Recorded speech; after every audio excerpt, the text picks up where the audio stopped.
You can't even use your phone to dial a prayer. Yeah. All the phones in a mess and it's like nobody care. Whoa. You can't even call the Prime Minister. He dump the phones in the Gulf of Paria. My friend, you're shouting, money ain't no problem. Lord, money ain't no problem.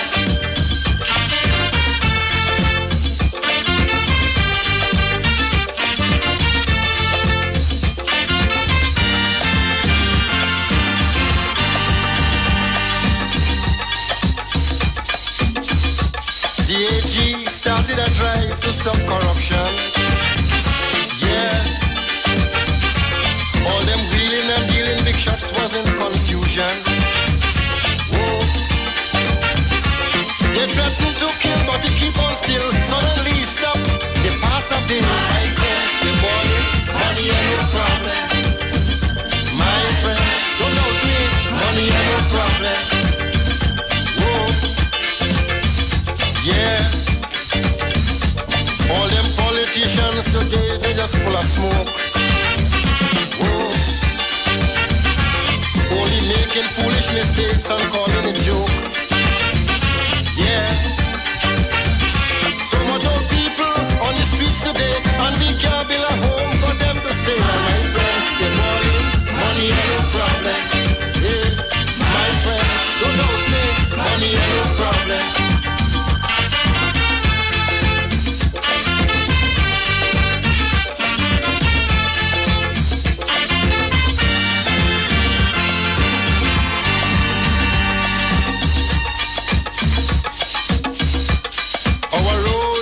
The worst in the Caribbean. We have the most traffic jams you have ever seen. Yeah. When it rains, mother spelling pain. Them drain on a strain, so it's flood again. My friend, don't doubt me, money ain't no problem.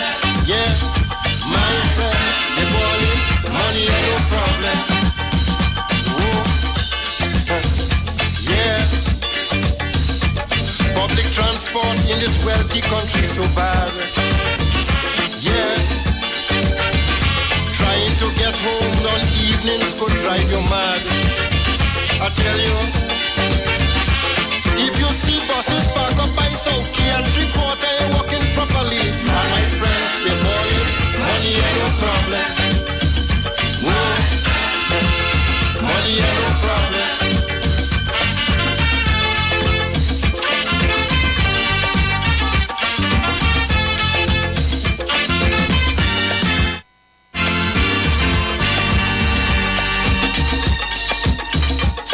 Millions of dollars going down the drain. I tell you, the airline in a mess and they buying white body plane. Ragaduga. People saying that this country blight, so much money and still nothing right. My friend, they balling, money ain't no problem. Oh, money ain't no problem. Yeah. I tell you, the Archbishop say people in Trinidad don't pray. Ragaduga. That is why we catching so much hell today. I tell you, people come into church regularly, but they're conscious only of money. And my friend, they're balling, money ain't no problem. Well then, tell me, what's the problem?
Good afternoon, Trinidad and Tobago, and welcome. Welcome to another edition of the Week in Review. Yes, the Week in Review. I'm your host, Heavy Duty, yes, and my co-host is not here with me today, TC. All right, he had some commitments again today, so he wouldn't be able to make it with us. So I'm here by myself today. And I want to thank each and every one of you for locking on and listening. All those of you who are locked on the World Wide Web, those of you on YouTube and on Facebook, right? Welcome to the Street 919 FM on a Saturday after lunch. And I want to thank my goodly neighbor for bringing me here safely. Thank you so much. You give my job here. Yes. Also, I want to thank my good friend Tony. Yes, Tony there in a boutique mall. I got a nice phone case and a we call it a screen protector from Tony there in a boutique mall. Tony, you don't know, right? I also want to say good evening to everyone who locked on. I got to say good evening to the people and them who listen to me every Saturday, right? I want to thank you guys for locking on and listening to me. You know, here on this show on a Saturday, we're here to educate and inform. It's not a bacchanal show, right? We don't bash people here. But we're here to talk the things and bring it as real as it is. So that song that I played there just now, which is called Money Ain't No Problem, was sung by the late, great Ras Shorty I in 1981,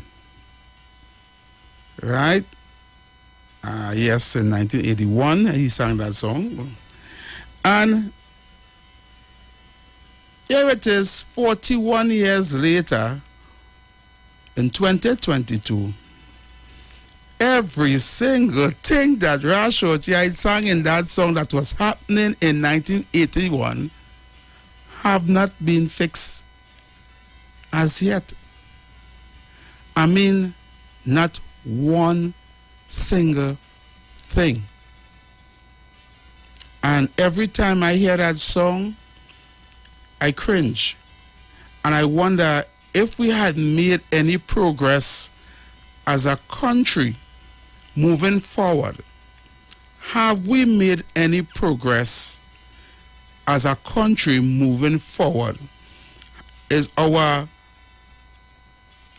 the lives of our citizens actually getting better? Because when he mentioned beds in the hospital, we know today that is still prevalent. There always a shortage of beds in the hospital, right? And I ain't talking about to get beds for COVID-19. I'm talking about normal hospital. I ain't talking about the beds that they get because you had a spike in COVID and all that drama. I ain't talking about that. When you talk about the roads in the country so bad, it's like they get worse. When you talk about when the rain fall, when rain pour, the spinning plane, and it's flood again. Still, when rain fall, place flooding. Still, you talk about the buses that park up down in South Key and 3/4 them ain't working properly. If you drive in City Gate and you look on your left, you will see all these buses just there, like a bus graveyard. You don't know who working from who ain't working. They're just there. Public transport, drive you mad. People still sign up waiting for taxis on an evening, bacchanal to get transport to go home. Still. I ain't talking about even the part where they say the AG do a drive to stop corruption. Still problems. Everything. It's like we stick. It's like Trinidad and Tobago is stuck in 1981 because Ras Shorty sang that song, it seemed like he sang that song just last week. Everything he sing in that song is still prevalent today. And here it is, we citizens of Trinidad and Tobago, we was cursing the former president of Guyana when he told his citizens, let's not end up like Trinidad and Tobago, which is falling apart. And we curse he. Yeah, we say he talking crap. Who tell he we falling apart? We curse our delegate that went up for I think it's Miss Universe or Miss World, I can't remember which one, when she spoke about the problems that we were having here in Trinidad and Tobago, and we curse her for saying that. It's like we living in, like ostriches, we burying we head in the sand because we don't know that we have problems here. Really? It's like Trinidad and Tobago, we don't know that we have problems in this country. And I played that song from Rashoti, and I had was to say, Lord Father, 41 years, billions of dollars, and not even one problem solved. And I am not going to point fingers and blame, do the tit for tat, is this one and is that one and is this one and is that one. All are to be blamed. Every single one of them. We are paying them to persecute us. I had to say that. Our tax-paying dollars, paying people, right, to fix these problems that we are having to make our lives better as citizens in this country. And they are doing nothing. Now, what you think about it like this? If you are running a business, right? Let's say you're the owner of an establishment. Let me say you're running, where's that easy? Let me say you're running a parlor, like, or a shop or a mini mart. A small little shop, a neighborhood shop, right? And you're paying some family members to run your shop because you're doing some other business outside and you're not there. So you say, hey, what? I'll run the shop.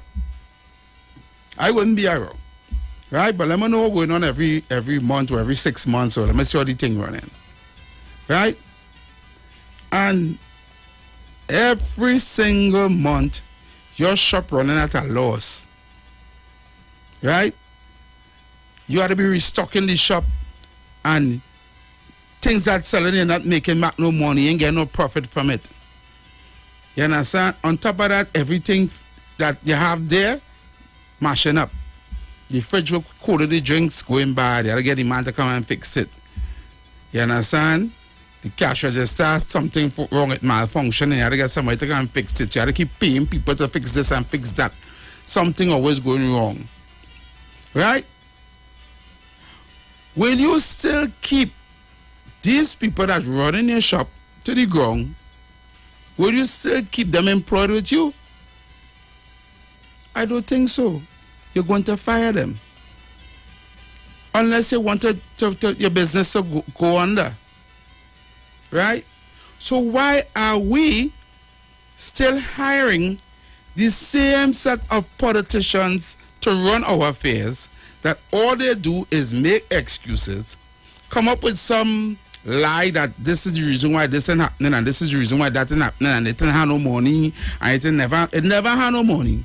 Right? All going up, it had no money. All going down, it had no money. Anything, it never had no money. I don't understand. You understand? But somehow we've seen billions and billions and billions spending in all kind of projects that we don't even need right now. Things that we don't even need money spending on. Billions of dollars going down the drain. You understand? And why is the people in the country going through what they're going through? Now, if you think about what Rashoti I said in 1981, and you realize 41 years, you know how much is 41 years? 41 years has passed in your country, and we still have potholes in the roads bad. We still have transportation problems. We still have flooding problems. We still have water problems. We still have electrical problems. We still have healthcare problems. We still have homeless problems. People on the street. It's just a recurring decimal. is just a recurring decimal. And you know what? Nobody seems to care. That being said, the weekend review. So, the situation with the 2-year-old child, right? The autopsy has said, and that was the burning topic this week here. That topic with that 2-year-old child was the burning topic for this week here, right? And also, the autopsy, I want to come back to the 2-year-old child, but before I just want to give the little, some of the news that went on this week, things that happened in Trinidad and Tobago within this week here, right? But I'm going to come back to the child, to the 2-year-old that lost his life. We had 4 women being killed, murdered, horrifically, in domestic violence, domestic cases in Trinidad and Tobago, murdered by their spouses or their husband. And this is a sad situation. Just this week alone, in 1 week time, 4 women murdered domestically and left children behind. And that is an sad situation that is happening, that happened this week here. And when you hear these stories of how these people were murdered, it's so sad. It's just like I don't know. When a 2-year-old child, coming back to the child, has left his home, walked out onto the roadway, and end up about first thing first, I don't know how long that distance is where they found the body. But to me, it looked like 2 miles or 2 miles plus. Right?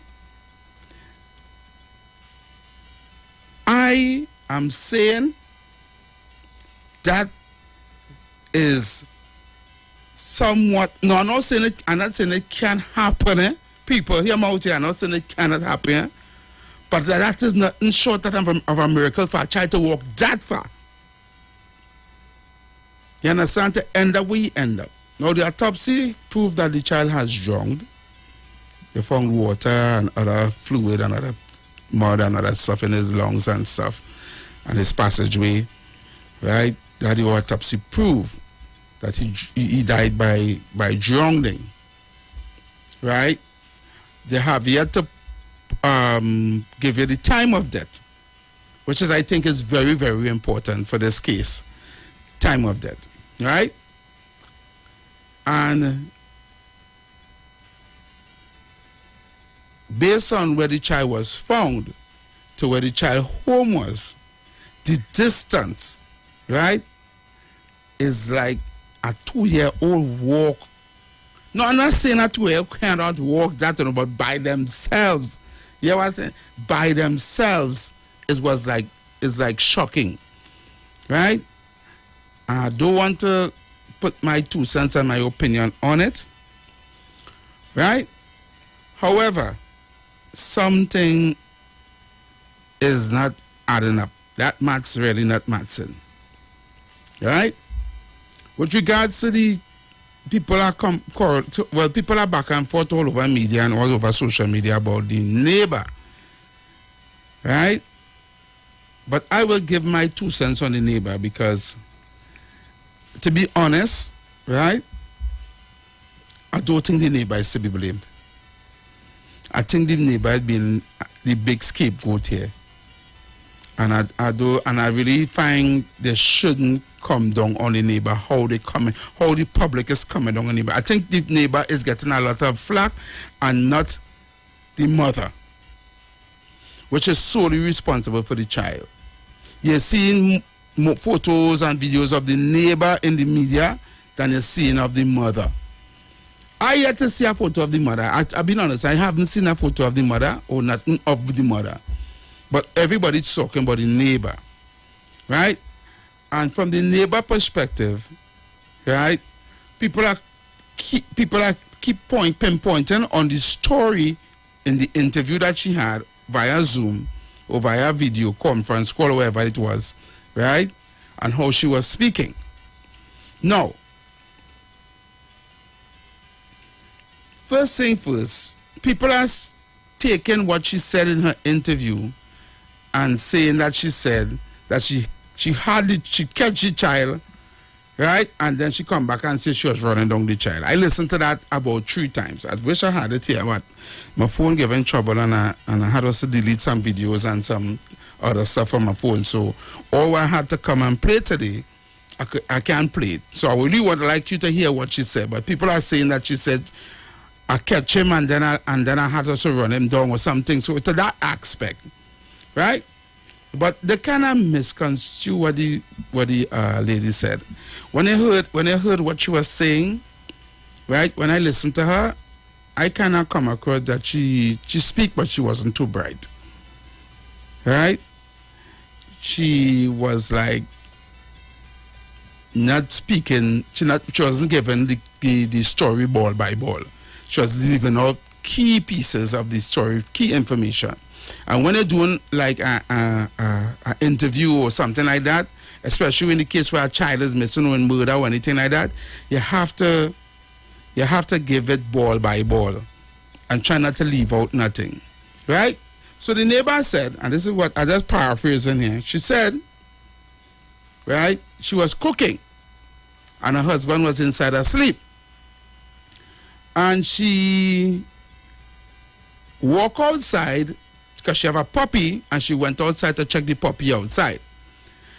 She walked outside, she looked up, and she saw the 2-year-old out in the road with her pampers on, barefoot, and some kind of paper in her hand.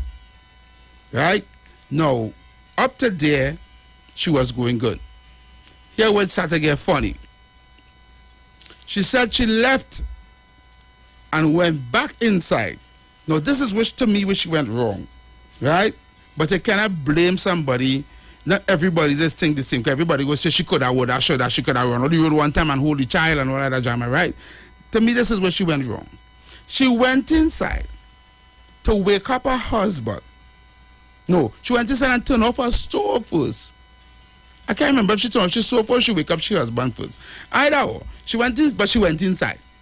Wake up her husband to tell her husband how she said the child out in the road.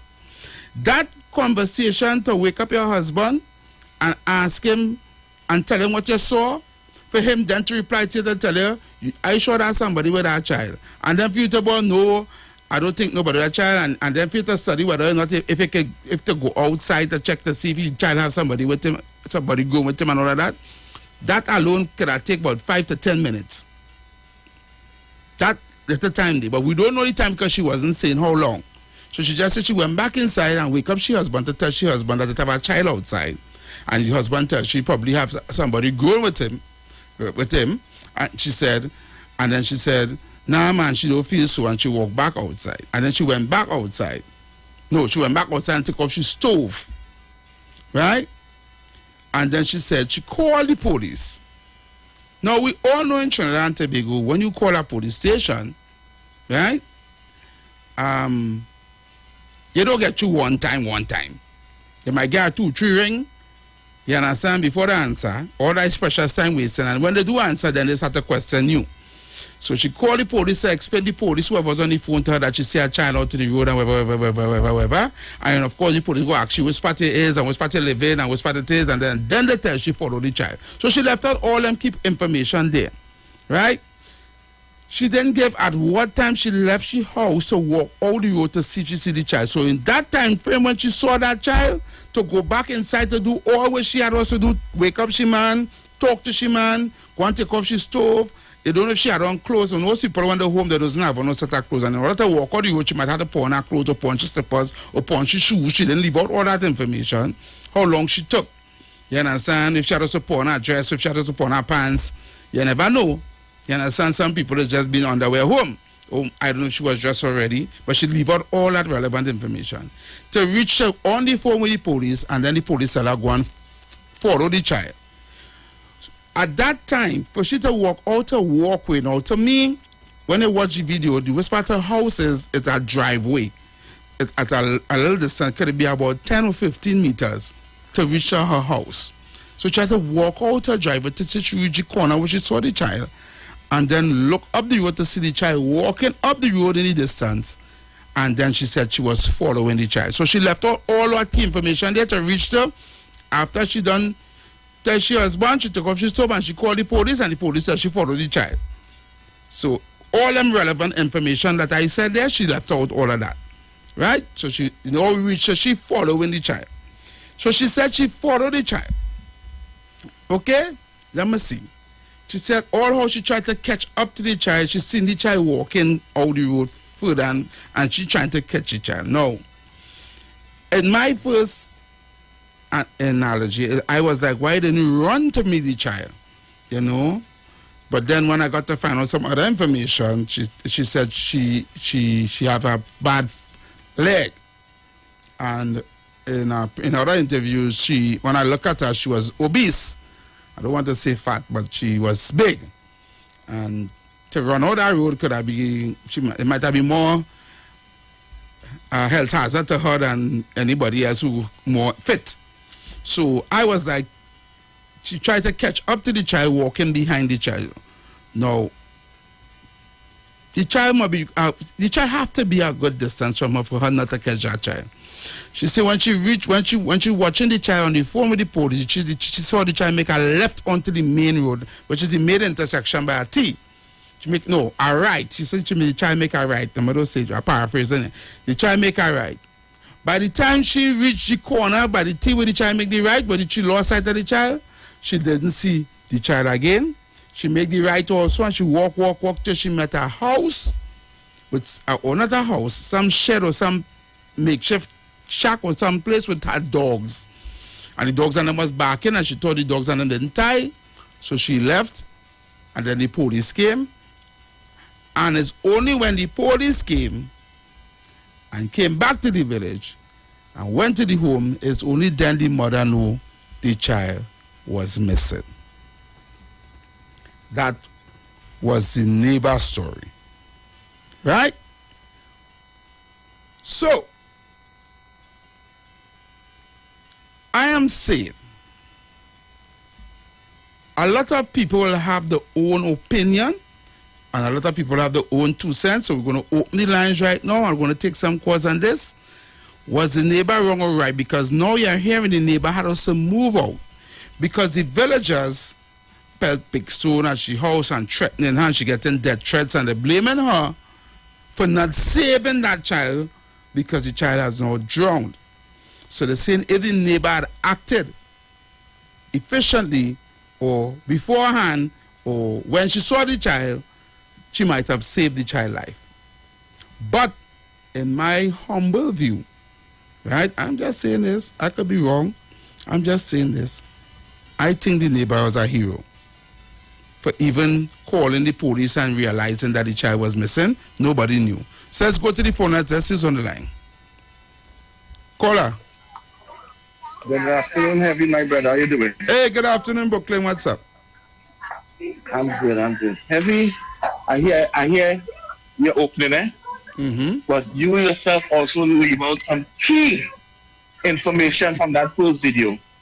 Which video? Because Heavy, which video? what the lady did with the lighter. Uh-huh. Right? Because Heavy from the let me start from point A. Mm-hmm. As I've said before, if you dealing with a serious situation like that, why would you start your story lying?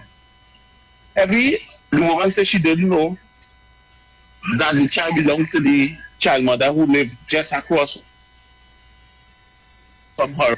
She said she knew her 2 years ago from working with her, and they had a fight where she was pulling. At first she said she used to touch up she hair. Then she changed just to say, she started pulling my hair and we stopped talk, right? Just so Brooklyn. Yes. You see what you talking about there? I never saw that video. Right. The video I saw. Okay, all right, I understand. Oh, so I didn't know. Were you telling me here now? I don't know nothing about that. Right? Okay, so this is a different video. Yeah, you're telling me now. All right, go ahead. So let me run it on quick, right? So she started off her story with a lie because she know the mother, because she had a fight with the mother on Mother's Day. They had a cuss out and an argument. But she never said that when she was making she statement to Delilah that she know this woman and she and the woman is being conversation and quarrel. So if you put in something in the public eyes, so that's why the public went with the mindset they went with, because the woman started the whole story with a lie. And you know, Heavy, if somebody start off a story with a lie, how could you believe anything else they say going down when the child end up dead? That's why the whole community come out and was pointing fingers at her, right? Now, let me tell you again, Heavy. She also said that while the child was going, the child looked like he was playing while he was going. Tell me which child you ever see play and moving in such a speed, right? Tell me which child playing on a straight road but continue moving brisk, so brisk, right? That you can't catch up to him. And again, Heavy, that woman wasn't that obese because throughout the whole hunt, she was outside there on the 6 foot, pretending to look for the child.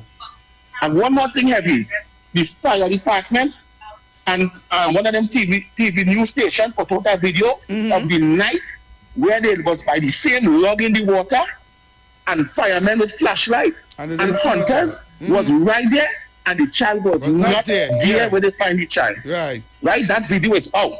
So, Heavy, I'm not saying for me to blame the girl directly, but the girl know exactly how the child reached from home to how the child went missing to reach where the child ended up drowned. Because again, the autopsy said no bruises was on the child, no marks was on the child.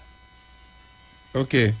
If the child had gone on a river, they show you where there's a cliff to go down. So the child, 2-year-old child would have fall and dig up himself and roll down in the water. Yeah. Okay? So here be something, it have missing parts, big missing parts. And that is what I'm saying. It's not the police officers, the man's not Trinidad and Tobago do their job. Yeah, I hope that the police and them do the job to find the real murderer of this child. Because if that same girl had a cuss out Mother's Day, who know who? She could have said, yo, the child just walk out the road, pick up the child, hide it to make the mother. And then she called the police to put the mother in trouble. Brooklyn is just speculating here. You can't say that you're speculating. No, okay. That's my What that's your opinion. Is what I. Yeah, good. My opinion from the beginning of this whole thing, Heavy. Yeah. And if Sunday Mother's Day you had a cuss out with the woman, but then you could lie and tell people that 2 years ago you worked with that girl, and from 2 years ago you had nothing to do with she, right? 2 years ago she took your money and it was a small thing, but yet still Mother's Day, which was the day before the child went missing Monday, you and the girl had an argument, right? And all of us, you is the only one out of the whole people there could have seen that child walking away from home, and you was the only one who tried to catch the child, and you was the only one who see the child disappear and went down by the same river where nobody find the child tonight. But all of a sudden, when all this attention came towards the community, the child and the next day. Please, at the end of the day, I don't care what nobody say, the police officers, whoever investigating this case, for the sake of that child, I don't care about the mother, I don't care about the girl who put the story out. There's a lot to the story. I want them to properly do the investigation and bring the person that threw this child in that water and put them in jail and lock them up and throw the key. That's my ending. All right, Heavy. Have a good day. Yeah, man. Thank you very much. Wow. Yeah, well, a lot of people saying their own stories. Hello. Yeah, Mr. Good. Yeah, good evening to you, Heavy. Yeah, what's up? And yes, my brother. And Heavy, we cannot point fingers because the autopsy come out, and the autopsy are saying so far there is no foul play. Right. And I question Heavy, who is going to hide that? Who is going to cover up something like that? And I cannot believe the pathologist. I say it right? Yeah, the pathologist. The person name? Yeah, the pathologist, right. Yeah. I doubt that person will hide or cover up that. Because if that take place, they Heavy, we have to call for that forensic to shut down forthwith. because they can't play games. Because that is a state tone. And if that doctor being taken bribe to lie, he have to be fired. I'm not putting no fingers. So far, heavy. I believe the autopsy. All right. Things you want number to call? I believe, according to the WhatsApp line. That's it. Was the 771? Hold on. Yeah, I want to make sure because it's in a different phone here. It is the. Yeah. 771. Yeah, that's okay, that's because that's it's in a different phone. All right, cool. Yeah. Thanks. So yeah, go ahead. You go ahead. Brother. It seems that it is madness by people is pointing fingers and saying that somebody trying to cover up the death because somebody looking for somebody to get blamed, right? Because there's people is pointing fingers at the neighbor, and all investigating it, don't sentence the neighbor to hang already. So now they're looking for something in the water, something to say, you see, it is the neighbor, Heavy, I am waiting for the investigation to finish. I am not going to do and come here and spread propaganda on nobody, not on the mother, not on the neighbor, not on nobody. Because I am not no investigation. I'm not no police. I'm not going on no scene. We just watch this, come and see all kind of things. All kind of things. Yeah. You can't just point fingers. So let us. Yeah, good. Sorry. Go ahead. Yeah. So I was going to say, you just can't come and watch and just come and point fingers. You have to have the right evidence to say it is the neighbor, it is the mother. And Heavy, I understand that children just slip outside, right? Yeah. And Heavy, children today born in with common sense and understanding.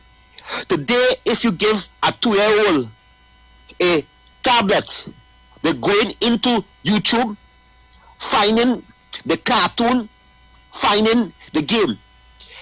Some children born weak, some children born healthy. Some children go fast, some children go slow. There's I know 2-year-old around me. They're running, they're walking, and they're jumping. I know some 2-year-old, they ain't walking, they ain't talking, and they ain't jumping. Heavy. Yeah. I am saying this here, Heavy, do not doubt it. There was a show called on TV called Kids Do the Damage Thing and See the Damage Thing. Today, kids born in with that knowledge in them. There's some children stay until they reach 5 years to talk, 6 years to talk, 7 years to walk. Some children ain't walking at all because they are weak. Some babies can reach 1 year old. They say dada, mama, and they're walking. And I'm saying this Heavy. A child 2-year-old who is healthy, who legs is strong, could walk a distance. And are there anybody? Are there anybody to say Kingsley wrong? A child who is 2 years old could walk a distance. So as I say, Heavy, as I close, I wait for investigation over. I am not pointing no fingers at no mother, at no neighbors. I'm not coming here to just and to people to hear myself. I am saying so far, I believe in the autopsy. I support the autopsy. If the mother decide to go private and something else come up, well, all have in this country. I can see there are plenty callers on the line. Thank you. And if you want to get in on the show, I'm going to give you the numbers to call. Somebody man say Heavy, don't call all the numbers, but people want to call in and they don't know the numbers. Okay, so I'm going to give you the numbers to call for the new listeners and the new callers who want to call in 342-0081. That's 342-0081. The WhatsApp number is 771-1791. That's 771-1791. And there's also 466-5391. Okay, let's go. Caller. Hello, yeah. Yes, good day. Yeah, good evening, Heavy. Heavy, I paying attention to this whole thing, and I try to understand why we as Trinidad, we as a country, always quick to judge. I mean, everybody should be thanking this neighbor instead of trying to hurt the neighbor. Mm-hmm. And I will tell you why. How much time we grow up with people back home, we know them all we life, and you see somebody in town from behind and saying, "How would that look like so?" and run up and realize it's not the person. It's not the person. This one saw a child in the road from behind, from in the kitchen. She can't know who child it is. She just concerned is a child in the road without a grown up, and went out after the child. Mm-hmm. So I don't understand why they're blaming this woman. What she should have do is not she child number one. Right. It ain't she child. Now what them set up the whole country to do now is when they see things happening to anybody, children, to turn our don't say blind nothing. Don't say nothing, because if something go wrong, they're gonna blame you. It's best you just close your door, close your window. That way these people setting up everybody now to do. So nobody gonna be looking out for nobody children no more. I mean, come on people. Stop that kind of, I mean, Trinidad, we have attitude now where everybody wanna zest on something. It's all about zest. While up a scene, stone down the woman's house, try to harm. I mean, come on. That will we reach to, John? Yeah, buddy. Thank you for that. I like what you're saying. Yeah. Thank you. And I agree with you. I must say I agree with you, because I am saying, if that lady, I'm not going based on the narrative, because I didn't see no video where she and the woman get away and they fight for Mother's Day and all that. To me, that I didn't see nothing saying that, so I'm not talking about that. Right? If she and the neighbor did have an altercation or did have some kind of bacchanal going on, to me, she's still all right. To me, if she and the neighbor had bacchanal and had beef and was had an altercation, wasn't talking, whatever the case may be, that gave her even more reason, one, not to call the police, and two, not to walk out the road behind the child. Others fail to realize that she is the one that called the police and let the police know there's a child that is on the road, abandoned and neglected, wherever the child was. She was the one that made the call. So I don't see how you're implementing you in the child being murdered or drunk or whatever speculations you guys have about the neighbor. And it's the neighbor is the one that made the call to the police. I don't see that. I don't see that as that she being the one to be doing that, right? I am saying that if she had all reasons not to call the police, if she and the woman to get away, but she still did, and she still went behind the child. Call her. Good afternoon. Good morning. Good afternoon, Heavy and TC Weber. Yeah, good afternoon, TC, mommy. I'm blaming the lady, but the lady have to know the child because she's living around there. Yes, she's wrong, but she has to know the child. You and your parents grow up, you and the family grow up together, all you talk together, live like a family. You wouldn't know your child. It was your child. You living around there, and you tell me you don't know the child. Mommy, you don't know every child in your neighborhood neither. You don't know every child? No, I don't know every child. I'll be honest, I don't know every child in my neighborhood. Well, even service not in the neighborhood. If you don't know the child, so if you child walking away and you won't say nothing. You won't say nothing. You're blaming nobody. I blame the mother for that. I blame the mother. You have the child time, child to bear and to have the child. But I blame the mother. Yeah. I blame the child. The mother was your child. Yes. Where the mother was? And they're sleeping, and your family inside. We're talking so. And I could walk out, and nobody has seen nobody. And we blaming everybody now. We blame the police, we blaming this one. You child, is your child, is you make that. You make that child. You make that child. 9 years to carry that child. All right, mommy. And you wouldn't see nothing. You wouldn't see nothing but a child. Have a blessed day. Bye-bye. All right, mommy. Call her. Good afternoon, Mr. Heavy. Good afternoon. Good afternoon. Up to this morning, I saw it on the phone. Mm-hmm. The lady said, I held the child and I let him go. She said that, eh? Yes, I heard that also. Yes, I saw it on the phone. Up to this morning, right? She said she held him and she let him go. And she also said Mother's Day, she and the woman had a cutout. She was also in the searching for the child. When the crowd of people was there, she also was there. You understand? But what I am saying, I am not blaming her for the child life, but at the same time, even though you and the mother had something, it's a little 2-year-old infant. All right. You understand? You said you hold him, and I hold him there, and I start the ball.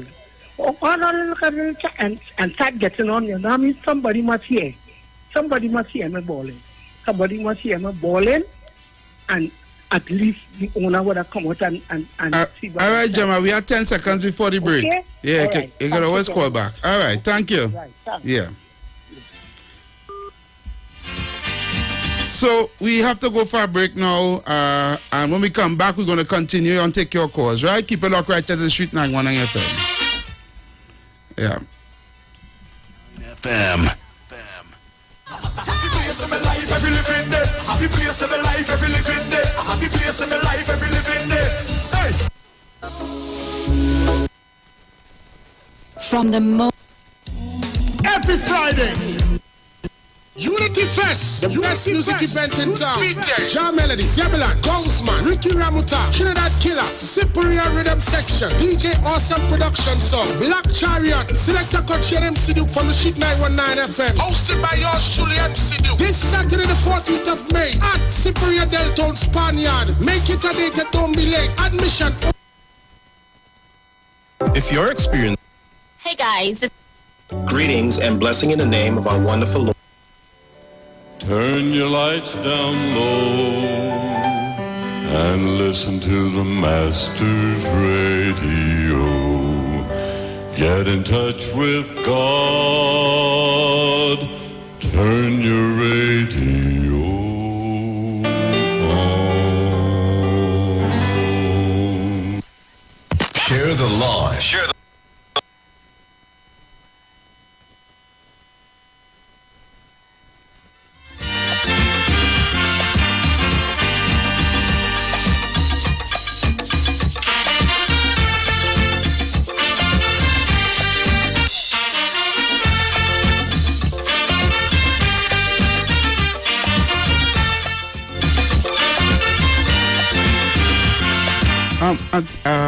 I want to apologize to the people who listen to the show. Apparently, we're having some technical difficulties with the ads. So we're going to try to rectify that. The ads just skipping, going down the line, skipping. So we're going to try to rectify that. So let me apologize to the listeners of the Street 919 FM. We always have to take a break. So apparently, the ads are giving some problems. We will get someone to rectify that shortly. So in the meantime, we have to go back. So we're going back in. So we will continue with your calls. Yeah, normally the ad break would have been about 5 to 8 minutes, but it just run down the line and we are back. Right? So the numbers to call 3420081. That's 3420081 and 7711791. So I go into my opinion here. This is my opinion. Right? And I entitle, I am saying to you that if the people who are saying that the woman, the neighbor, and the mother of the child get away, in Trinidad terms, they fight, they don't talk, they are beef, they're warring, right? It gives the neighbor even more right to see that child and say, oh, that's my neighbor child. She out in the road and she know where to be found. And turn her back and they'll do nothing. Right? She still called the police, tell her husband, and still left her house and walked out the road behind the child. Right? and I give her. She did what she didn't have to do, right? Good. Did she do enough? I am saying no. In my first instance, at anybody, I will say the minute she see the child in the road, her first reaction as a responsible adult was to go and get the child. The only excuse she should have for not going out the road one time to get her child is that she wasn't properly attired with clothes. She might probably just had on she underwear or even then, according to what she had on, she could have run outside. Right? Unless she was naked or something and she also go inside and pawn something. Otherwise than that, she first reaction she could have do, to me, and this is my opinion, was to leave immediately and go after the child. Right? To me, that was her only fault. Right? Secondly, we are coming to the phone line just now. Secondly, right? I say she supposed to be hailed a hero for bringing the attention to the police and to the rest of the neighborhood that the child was missing. That the child left. Nobody knew that the child was missing until she called the police. Nobody knew. Thirdly, this is my opinion again. If the fire service, the police, the army, and all these villagers searched the whole neighborhood and they even went by that same river and didn't see that child, I am saying to you, a hand pick up that child and put that child there in that water the next day. Because they've seen videos that the police, the soldiers, the army, the dogs, the hunters, the villagers search all that area there where the child, where they found the child the next day. So where the child, all of us, and the child appear from nowhere, where the child was all the time. And if the child was in the river from the day before, it's quite 2 o'clock the next day from the morning on one day 10 a.m. The views expressed are not necessarily the views of the management of the street. Let me see what's going on here with the FM. So, give me a minute. This is the voice of Tuesday, Seventh-day Adventist. We are preaching Emergency Alert broadcast, which is from the Tuesday, Seventh-day Adventist Church. We will be featuring voices of brethren from different parts of the world, preaching the gospel, preaching prophecy as it relates to current events. Okay, they're gone again. All right, we are back. I don't mind what I do that. Yeah, we are back. So I was saying, right? The neighbor did what she did of bringing to the attention to the public that the child was missing. Did she talk bad in her interview? Yes. Did she didn't attend to the child immediately, didn't go on? Yes. But that is not enough, right? To pell the woman's house, run she from the neighborhood, and chastise she and accuse she of being the one that murdered the child. It's not enough. It's not enough evidence and it's not enough proof. And I've been honest here, and that's my opinion. You understand? And it only set a bad precedence to other people who will like to say, well, okay, if I see a child, I go help a child. No, let's making it look like you're going to be blamed wrongfully and are being accused of being the one who murdered someone if you actually try to help. And I find that it's a bad precedence being set on our nation. Let me go to the lines now. Caller. Yeah, Happy, how you going, boy? I'm okay, what's up? Brother, it's 41 here. Yeah, 41, what's up? You see what you saying there? Mm-hmm. Remember what you say concerning the lady being a hero and thing. Right? But hear me. Here is my problem. My problem is my parent and somebody was in the house and leave some door, some gate open. Right? Hear me. Now we did forget the lady who see the child and the child in the road. This thing have to be dealt with from inside of that house. Yep. Brother, from what I hear,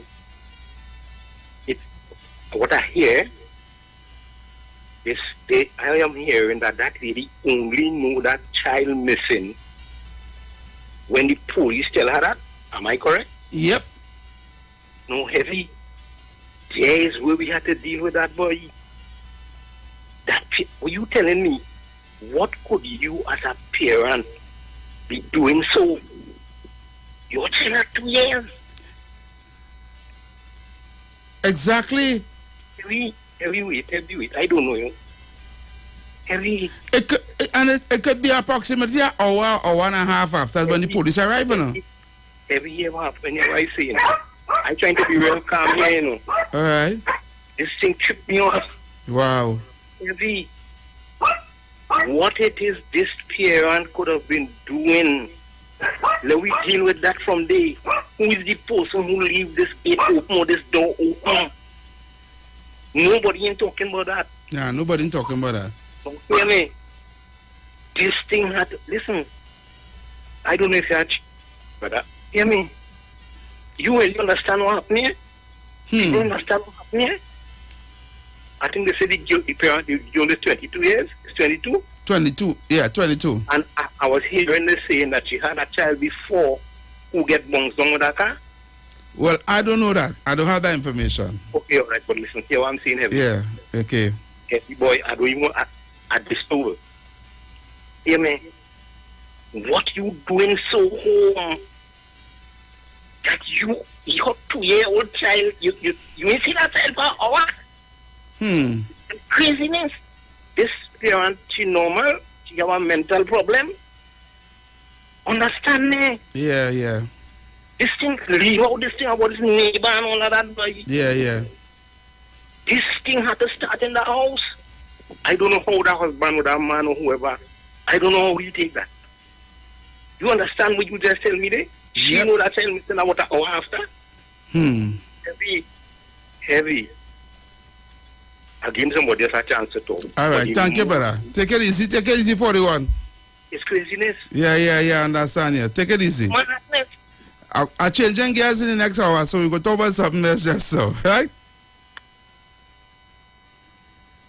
All right. But you won't get emotional there. A lot of people was emotional. about this 2-year-old's death. And let me see who's on the lines.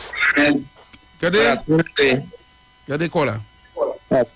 Good afternoon, sir. Yes, good afternoon. Everywhere going on. I could. I have an 18-month-old baby here, right? You have a? That's an 18-month-old baby here. Okay. I'll be watching. Long radio on the background again and feedback. Right, I'll be long there. Yeah, good. I have an 18-month-old baby, right? So the woman who speaks the child, right? You have to raise that child. At the end of the day, if you see a little child working in Pampers, you have to run out and hold the child. Yes, I said that. After call the police. Yeah. You are blaming the woman, you know. But the mother blaming the mother for negligence, but the woman now still a pass the phone with a little child that in her Pampers. And the hold the child and step and call the police. Correct. You're going to do a child thing wrong. Done. Heavy? Yes. Only player alone knows, boy. Yeah, boy. That pain. All right, brother. Thank you. Yeah, man. So the numbers of call to get it on the show 342-0081. That's 342-0081 or 771-1791. That's the WhatsApp line. 771-1791. And this is what I was saying. Right? I believe she probably saw the child and say, and notice, no, I could be wrong, I just speculating here. I don't like to speculate, I like to go with facts. But I could be speculating, just saying this. She probably saw the child and saying that the neighbor child. Look, the child outside again. She always had them turning the road. You understand? And she think twice whether or not if to go. She probably hesitated. She probably hesitated. And after when she went inside and studied herself, she said, nah, let me do that. And probably then would die when she realized that she had to go and take care of it and she called the police and all of that. But that little hesitation that she made cost that child his life. On the other hand, the parent, the mother, Lord Father in heaven, you're living in a house with you, your mother, and your grandmother, and other siblings, which is other children, right?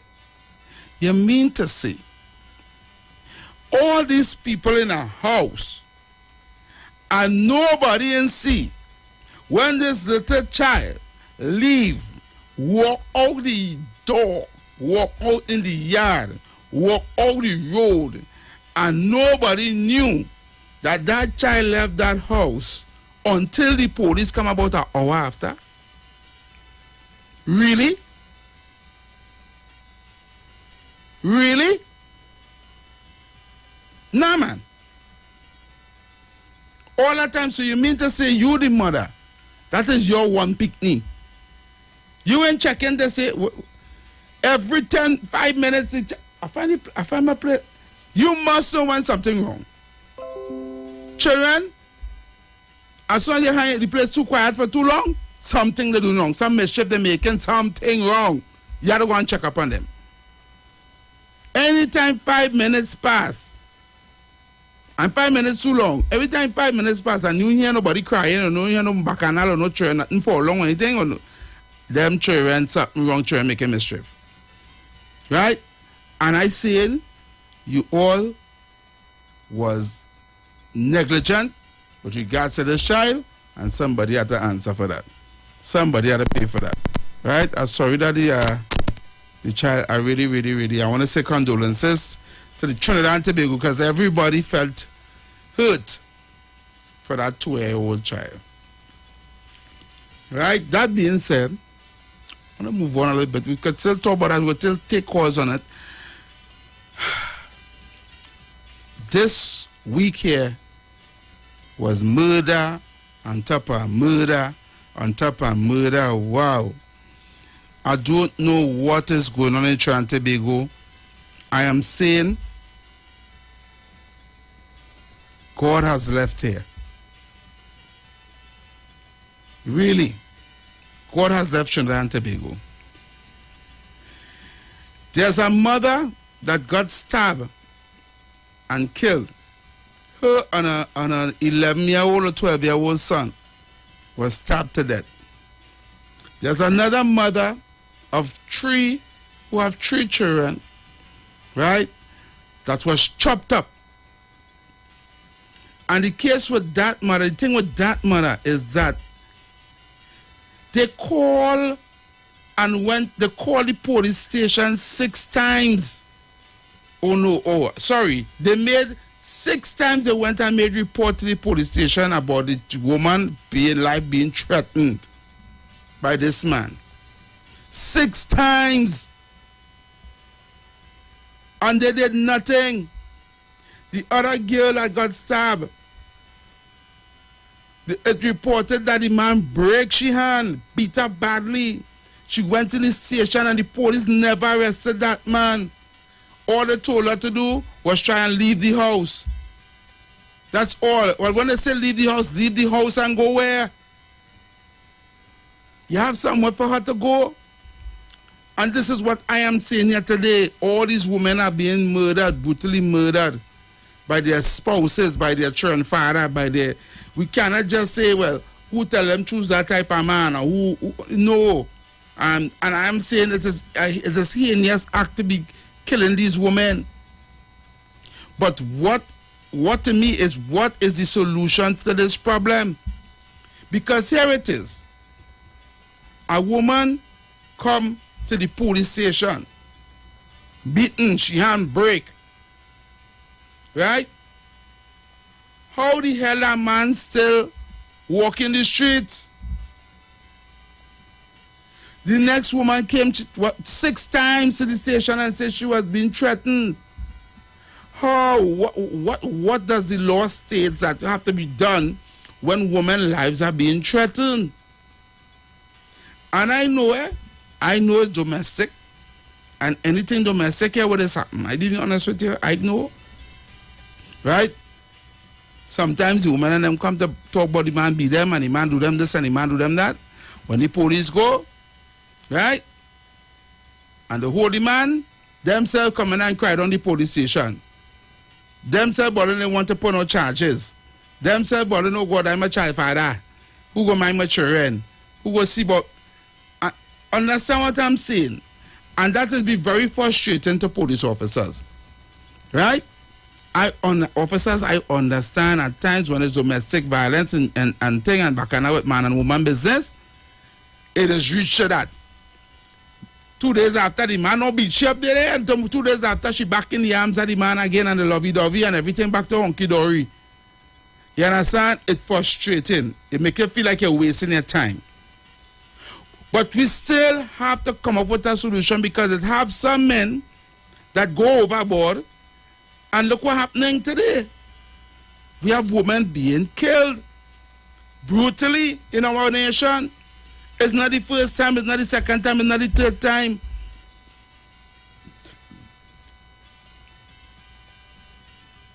And I am saying this, we have to come up with something to fix this. Right? We need to come up with something to fix this. We need to come up with something to fix this. Right? And another thing that is, to me, is causing this high level of domestic violence in our nation is society.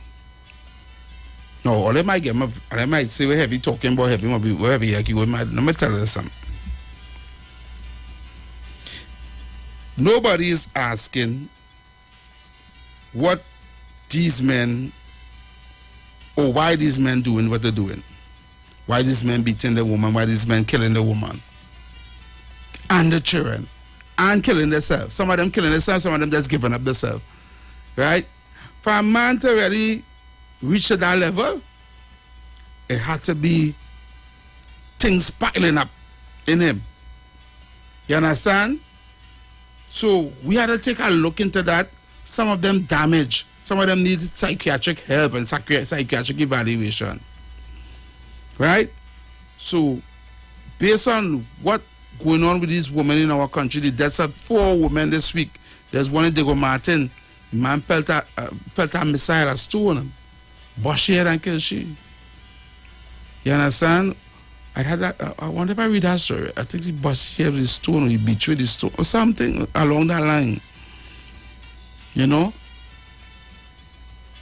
But this week here, after the fact with the child, these women and them, I don't understand. The woman went 6 times to the station. 6 times? Really? And only come when she dead? Oh, Lord Father. Anyway, the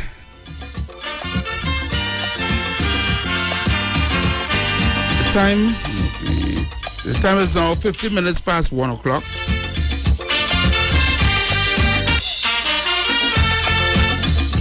I'm going to play this song because I ain't get no ad break, so I'm going to play this song and then I'm going to come back and then I'm going to switch gears.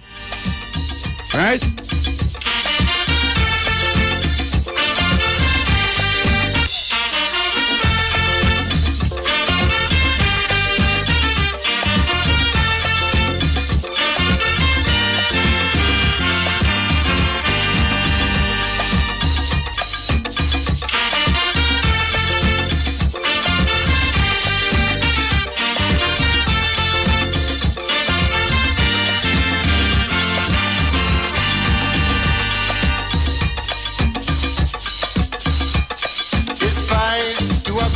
Hospital, yeah, and we can't hear a word from Health Minister Kamal. Oh, black dirty water we have to drink. Was I say it clean, but it smelling stink. And my friend, we balling, money ain't no problem. My friend, we shouting, money ain't no problem. Oh, yeah. You can't even use your phone to friend. Yeah.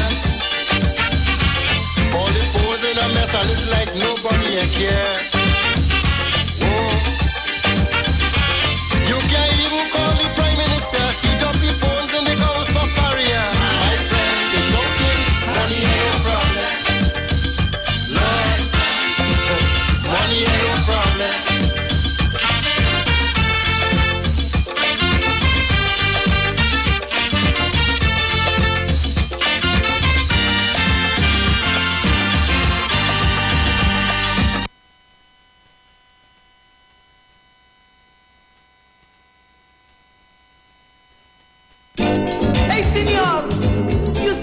Daddy and his past, yeah? You must know them. Big fat men with plenty blue money in the pocket. You don't see them, senor? No, man. You don't see them. Hey, the man, they don't take that.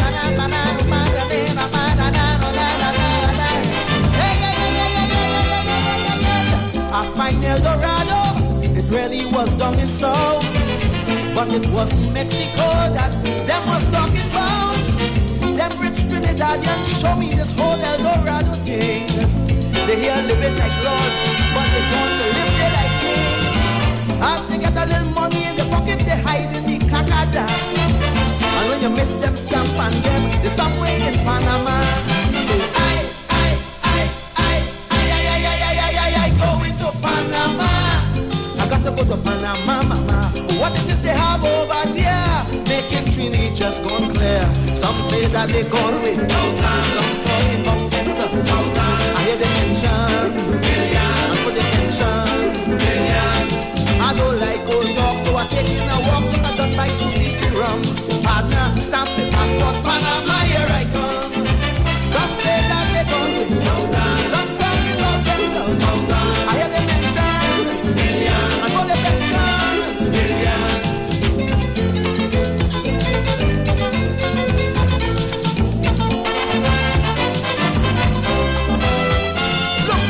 Had a big Chinese gentleman who I don't know his name. They say he was a big businessman and racing was his game. They even call him some kind of ambassador, I really don't know. But in this Pami Show land, nearly everything is a Pami Show. They say he had a riding partner, they call this partner the worst. Look, I had to finish the movie land when I reach in the next verse. But meanwhile, I go into Panama. I got to go to Panama, mama. What it is they have over there, making Trini just gone clear. Some say that they gone with thousands, some say that it's tens of thousands. Them talking about even million. I hear they mention what? Million. I don't like old talk. I take in a walk. All your those boys in fun. Tell me take it. Panama, here I come. Thousands.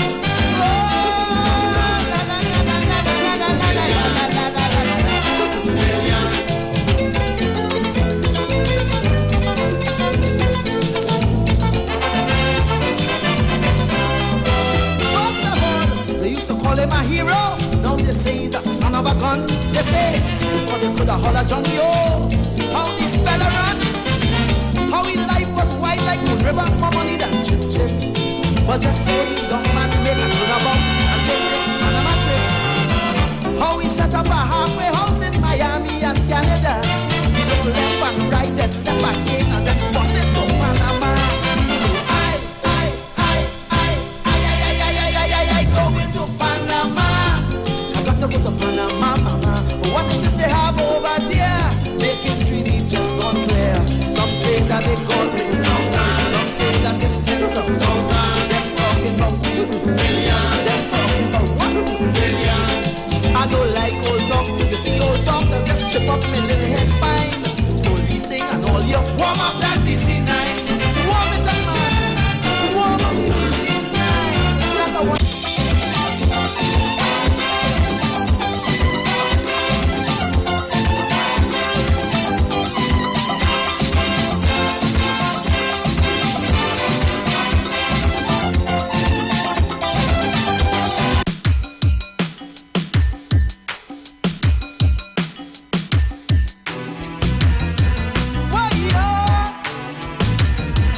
Okay, so we are back. Songs of the man David Michael Rudder. Yes, that song Panama. Yep. So a lot of people don't know that song Panama, what it's about, eh? A lot of people don't know. So one of the days I will enlighten you guys. So we are back. I said I'm gonna take my own break because so we're still trying to fix the ads that's supposed to be played on the top of the hour and stuff. So yeah, so we are back. So I'm gonna just switch gears a little bit and go back now to go into the politics part of the show. So I like to deal with politics in this part of the show. I want to just say, right, this week here, we had a press conference. Is it yesterday or the day before yesterday? We had a press conference, the Prime Minister. And as I said, my phone getting in trouble, so I would have loved to play it. But somehow, I do have the videos and I'm no longer on fire. I also wipe my phone, so. But I'm just going to paraphrase of what was said. It was concerning the allegations of the minister that allegedly took AGC lands and also gave contracts to and got contracts through his company from the AGC. And also, I think I read it. Yeah, I read it last week. I read all the things last week here when I was here with TC. I read the whole report that was given by the Special Branch of Trinidad and Tobago in 2019, right? Of the allegations of Minister Foster Cummins. Now it's in the public domain. So the Prime Minister did a press conference and actually said that the findings in the report was inaccurate and he dispelled it. It was misinformation or whatever the case would be, and he kind of, in a nutshell, says that report is no good from Special Branch. Okay? And we supposed to just say, okay, and take that. Now, I was expecting that, eh? We as Trinidadians and Tobagonians, we need to really and truly know when politicians I want to say it. Let me rephrase that statement I was going to make. Right? Let me rephrase that statement. Here it is. A report from the Police Special Branch Service that was handed to the Prime Minister since 2019 about allegations and findings on a senator, right? That at that time he was a senator, right? And these allegations that was made against him was since in 2019. The land grabbing, the contracts, the idea that he was giving drug dealers and gang members contracts and all this drama, right? And it was handed to the Prime Minister, who is the head of the National Security Council in Trinidad and Tobago, right? 3 years after 2019, 2020, 21, 22, right, 22. 3 years after, the findings of that said report is now none and void because the Prime Minister did a press conference and said so. Really?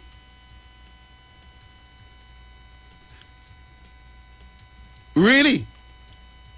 And we in Trinidad and Tobago are supposed to say, Okay, what the Prime Minister say it's null and void, so it's irrelevant. It's not factual. And that is it. Because the Prime Minister says so, it's so. Right? I just want to remind all you that the Prime Minister did say he was not going to close on Petrotrain and Petrotrain closed down, right? Right? I just want to remind all you, okay? Moving on, there's a video that is circulating or was circulating online with our next press conference. And in this press conference, we had the Assistant Police Commissioner, Sir Jacob. We had the Minister of National Security, and we also had I think it's Chief of Prisons, if I'm not mistaken. I think it's the Chief of Prisons, right? And and the question was asked to the Chief of Prisons about, now this man in charge of prisons, right? About the cell phone jammers and the cell phone, the jammers and the, oh gosh, what's the name of the next thing? The grabbers, yes. To jam cell phones from making calls outside the prison and into the prison. Right? And the chief actually said that he don't know nothing what they talk about. He have never seen a jammer or a grabber or nothing of the sort. Whilst he was working in the prison service, he never saw it. He never seen it. He don't even know if it existed. And then came in the Minister of National Security to say that it does exist, but it exists under the special,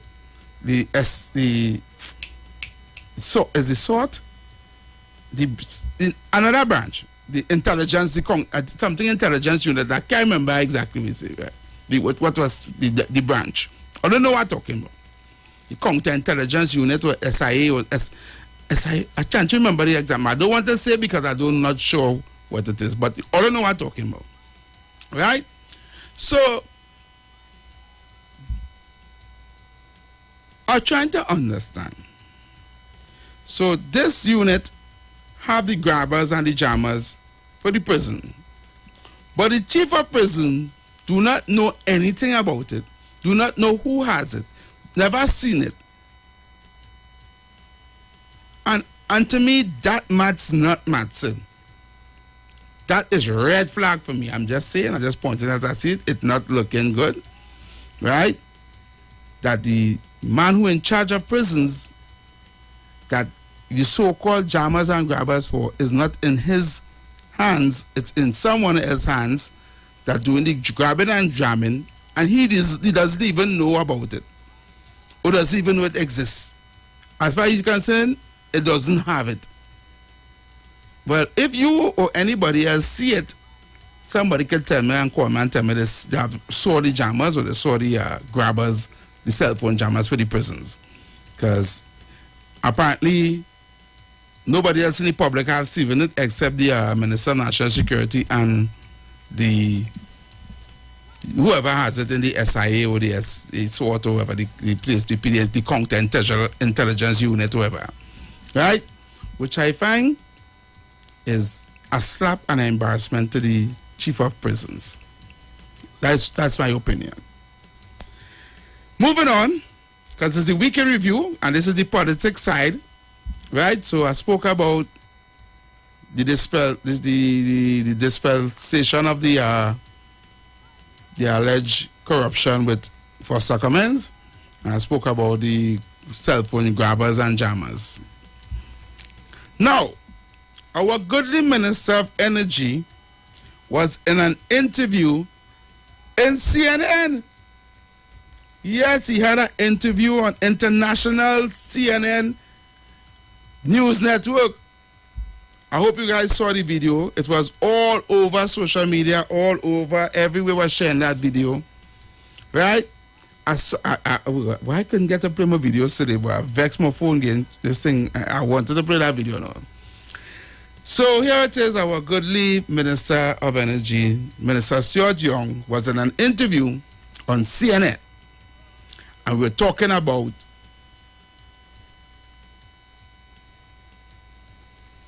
natural gas, right? So because of the war in the Ukraine with Russia and all the sanctions that is put on Russia, right? A lot of countries was dependent on Russia for the natural gas, the LNG, right? Liquid natural gas, right? The number one producer of natural gas in the world is Qatar, right? And of course, we produce natural gas here too. I think we're 6 or 7th in the world or 6. I think it's 6 or 7, right? So here it is. Our energy ministers are telling people you can come and purchase gas from Trinidad, right? If you like, we have gas here. And I find it was a very good opportunity and a good attempt to try to sell Trinidad and Tobago, you know, for we to make a little money. You know, send it out, they put it out, and they will, hey, come here and buy gas from us. We have gas. You understand? We might not oil as much, we might not oil again, but we have gas. So come and buy gas from us. No problem. So I didn't mind the idea of we're trying to sell our country to buy gas. Right? So we're selling gas. Little that I know, and I don't think the public knew either, that liquid natural gas was $180 a metric ton, right? And because of the war in the Ukraine, it went up from $180 to $1,400 a metric ton. Those, I didn't say so. That is what the minister said on international TV. So when he said that, the anchor or the host mentioned to him that, wow, yes, since that the price of natural gas so high, what are your country doing with the windfall? What are you doing with the amount of money you making from this natural gas scene that is now $1,400? Now remember, it went from $180 a metric ton to $1,400 a metric ton USA, right? So the host said, well, you guys probably doing good things with this windfall of gas money you all guys are making now, seeing that the war in the Ukraine is on and nobody's buying natural gas from Russia. And our goodly energy minister is saying, so you say, what are you guys doing with that money? Or that for the money that you make from the natural gas? And our minister said to CNN on international news that he is taking care of it. We are taking care of the 1.3 million people in our country. And a lot of that is going towards education and I just want to cry. I want to cry on the radio station here today because I say it to myself. If you are taking care of 1.3 million people with the money that from the natural gas, I ain't seeing no kind of taking care. I don't know if a lot of people seen it, right? But I play a Shorty song earlier on, right? And I know a lot of you will agree with me that everything that Shorty sang in that song from 1981 to now is still happening. So when the energy minister said that on his live interview, I was real hurt as a Trinidadian, as a Trimbagonian. And when he said that the money is going to help with it's being put into education and other stuff, I was like, wow. Really? So everyone on social media is like, did our energy minister just lied internationally to the whole world? Did he?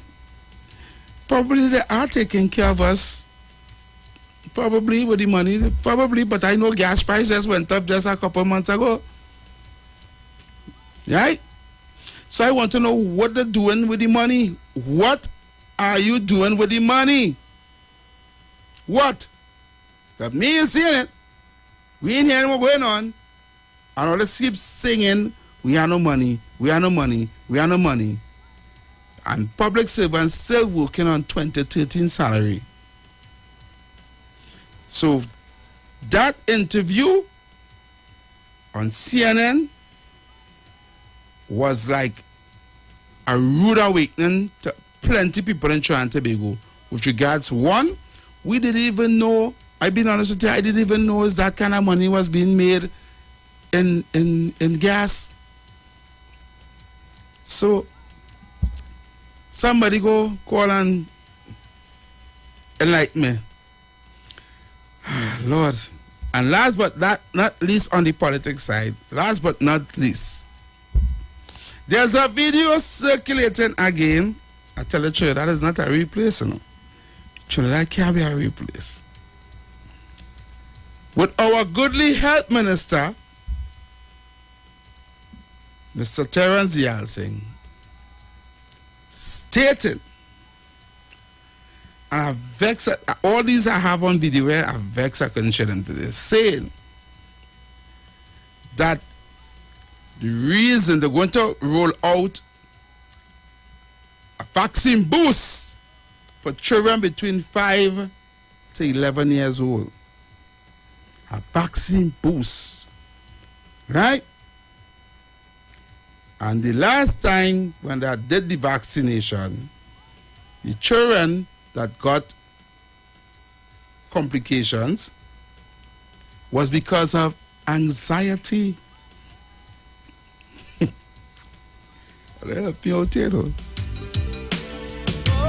Oh Lord. Yes, he said that. So, because of anxiety, you understand, is what caused the complications of the last rollout of the vaccine. So you don't have nothing to worry about. It's just anxiety. So they're going to give you the boost. Right? And people was like, really? When you read some of the comments, then, well, it had a whole other video or a voice note actually dismantling all what the health minister said from this guy in Barbados, right? Explaining what the research showed that what he's saying is not true. And you can go on the research. He also went to turn on the anti-vaxxers. So all the anti-vaxxers who only going around spreading rumors and saying that the vaccine this and the vaccine that, or they need to stop. Right? So that basically what went on in the two videos. In all those videos this week. So that being said, we're going to take your phone calls.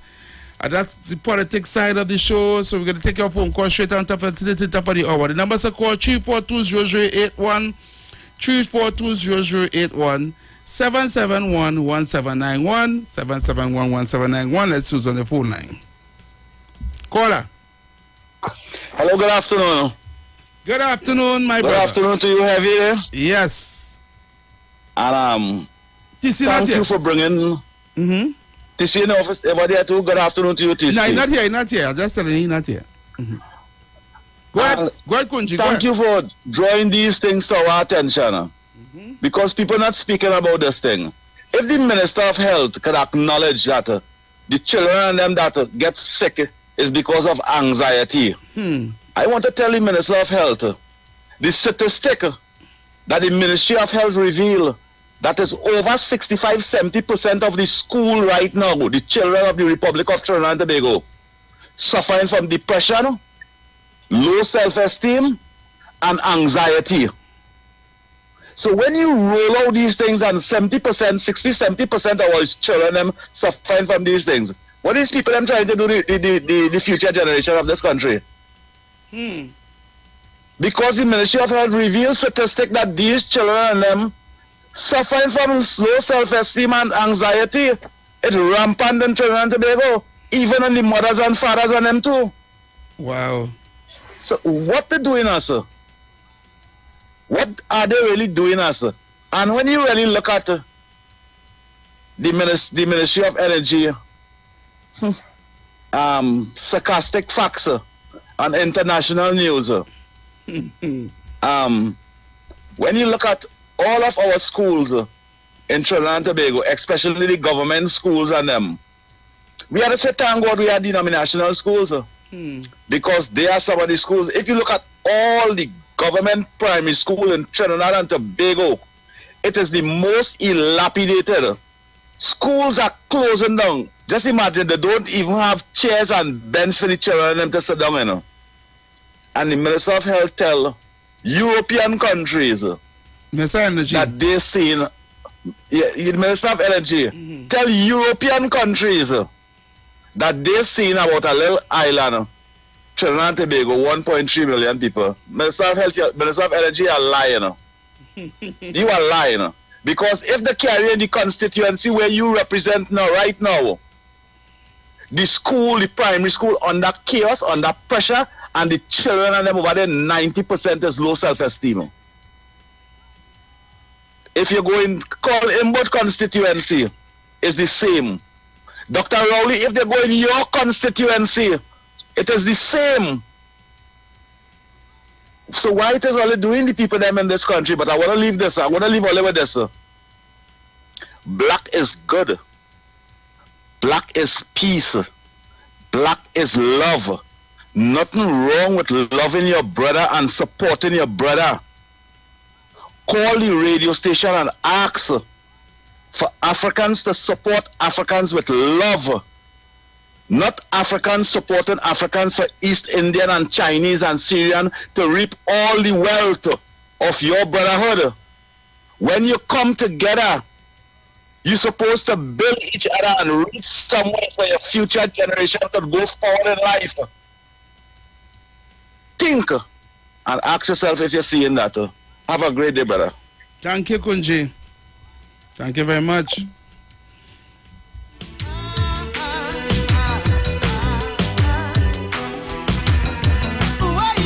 The number to call is 3420081. That's 3420081 or 7711791. That's the WhatsApp line, 7711791. That's who's on the line. Hello? Hello? Heavy? Yes, good day. Heavy? Good day. How come you didn't speak about Kamala and the land grabbing that she spoke about? Just asking. How come I speak about? About Kamala, and she spoke about the land grabbing that they were talking about. Just asking a question. No, I think I spoke about that last week. I spoke about that last week, Caller. Last week, it's Caller? in the week yet to do that. Hello? It's in the week. Caller? Yes, Mr. Heavy. Yes, what you're saying today? Listen to me. The land grabbing business is not last week. That something happened this week here. I think it was Wednesday that happened. And when she hold up the thing in her hand and say that Mr. This Mr. Elahukita. She talk about he and Miss Beckers. They're doing land grabbing. What are you talking about? The same situation for Sacramento? Yes, no, but listen to me. The two of them was there with the heliconia person. And the man said, it is not no land grabbing. It's land that they purchase. It's land they purchase. She hold somebody, bring a paper in her and tell her that it was no land grabbing, it's land that they buy. And she hold up the paper in her hand. I saw that up there last night. I watched it on the TV. She hold up the paper in her hand. And she said, anyhow, I finished. I say it already. I done say it. And she hold out the paper and she just put it back down.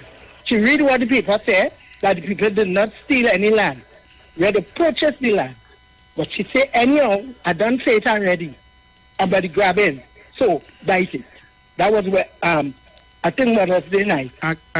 I'm really trying to get the gist of what you were talking about. So Kamala is the one who grabbed the land?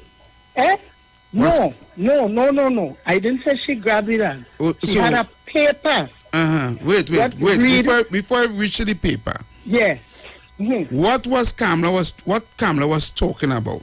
She was talking about the land grabbing and said that Mr. Foster Cummins and Miss Beckers, they was in the land grabbing. Okay. Then it had something with somebody while she talking in one of the Monday night. I think it was the Monday night meeting. But while she was in the meeting, somebody in the audience had a paper with it's not land grabbing, where the Heliconia people together with Mr. Cummins and Miss Beckers had this paper with them, where it was no land grabbing, it's land that they purchased. So she said, anyhow, I done say it already. She hold it till she would. That was the land grabbing part. Although she had the paper stating they didn't grab no land. It's land they purchased because the gentleman was right there with them. Okay. You understand? That is what the lady telling you about. Okay. Yeah, that's all right. I know you just said what you're talking about. I was lost. I was really lost. Yeah, well, right. I'm glad to find all right. Right. Thank you. Okay. Yes. Okay.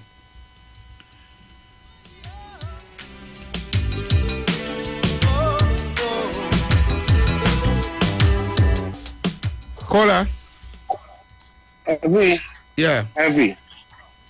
Don't let Gemma and them come and try to hire talking thing where they went over whole week with Pastor Google and them. Whole week they talk about that. They hear about that whole week. Where they want you to come and talk about that again. Everybody know about that. I really don't know about. I've been honest. I don't know about it. Don't let them come and put. You hear the woman come and she throw it and she hang up.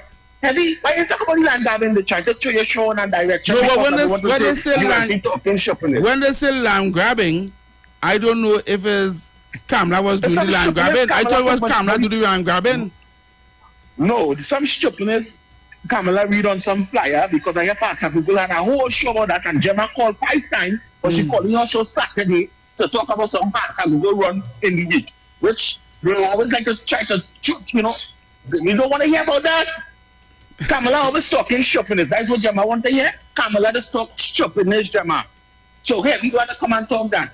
Because it's not about Kamala or Keith Rowley. It's about Trinidad and Tobago and the nonsense that's taking place and the amount of billions and trillions of dollars that is going out in the country and going up in people's bank account and all they don't see it because that's too big for you to see.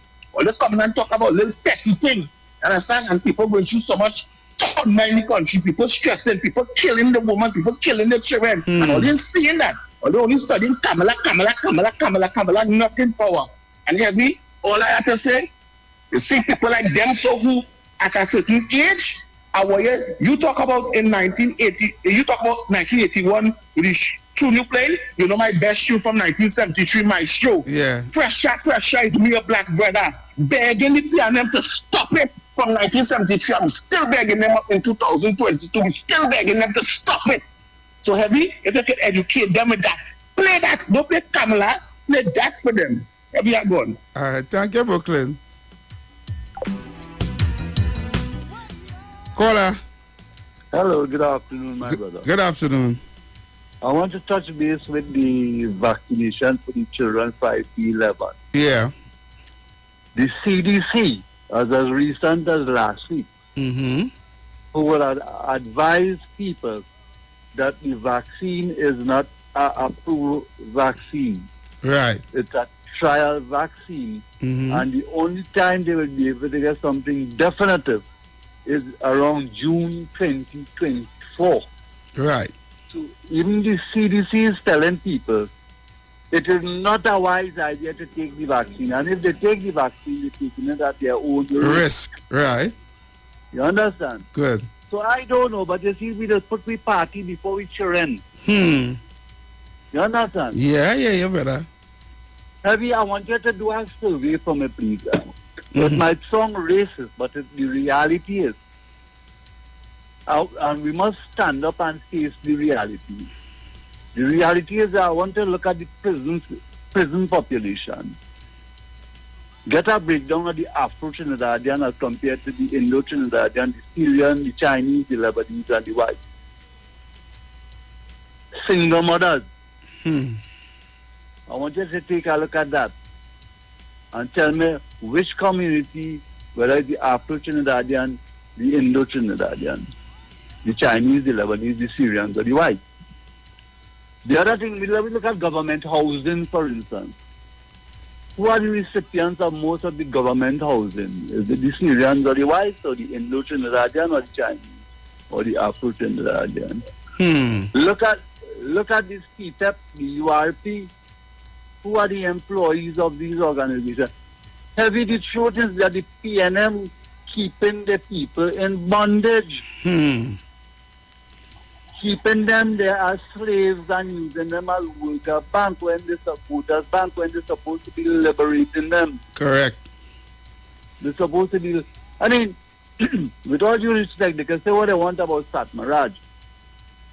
Satmaraj took the bull by the horn and liberated his people. For real. He was chastised. They say he was building cowshed. But look what them cowshed turned out to be. Correct. Caller, I have 10 seconds before the break, so I will have to. You will have to call back in the next hour, right? We're going for a break. You take it, but that's when you look at them things. Yeah, I will take a look into them for you, right? Yeah, good. Thank you, brother.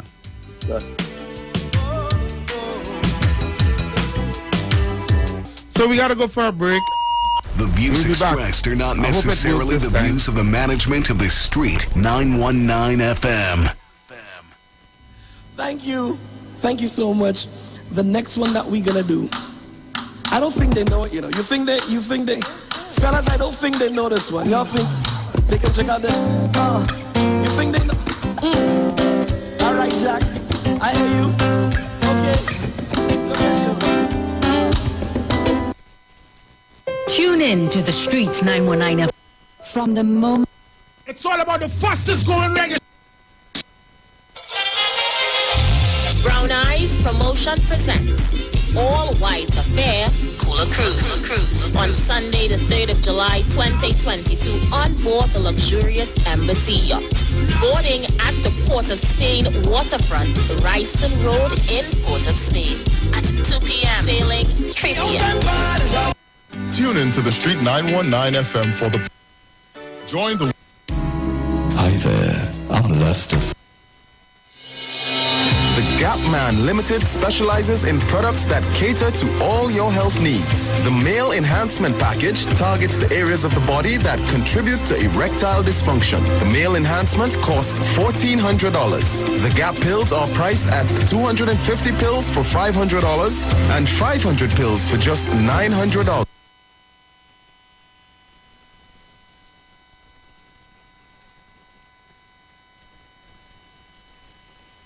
Hi, what's up, TNT? This is Wayne Johnson out of Brooklyn, New York. I always wanted to do something back home, and we're going to be doing our gospel segment on Mondays from 10 p.m. to 12 midnight. That's 10 p.m. to 12 midnight on 91.9 FM. Listen what I want you to do. Spread the word. Spread the word, TNT. Job up to... Share the...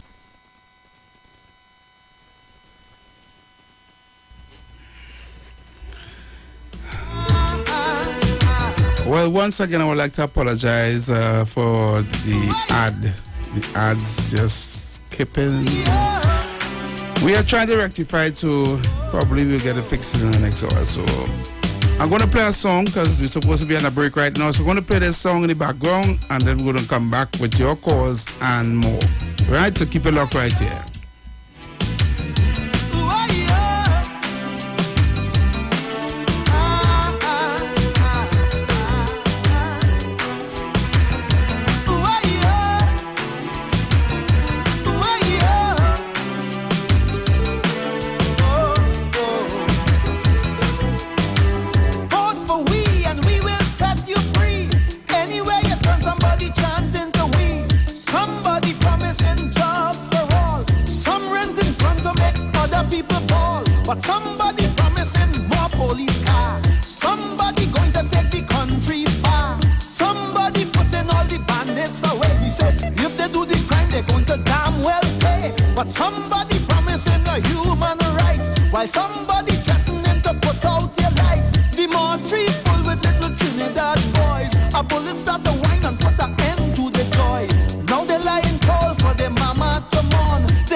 Well, I hear a madman ball as he spread out on a wall.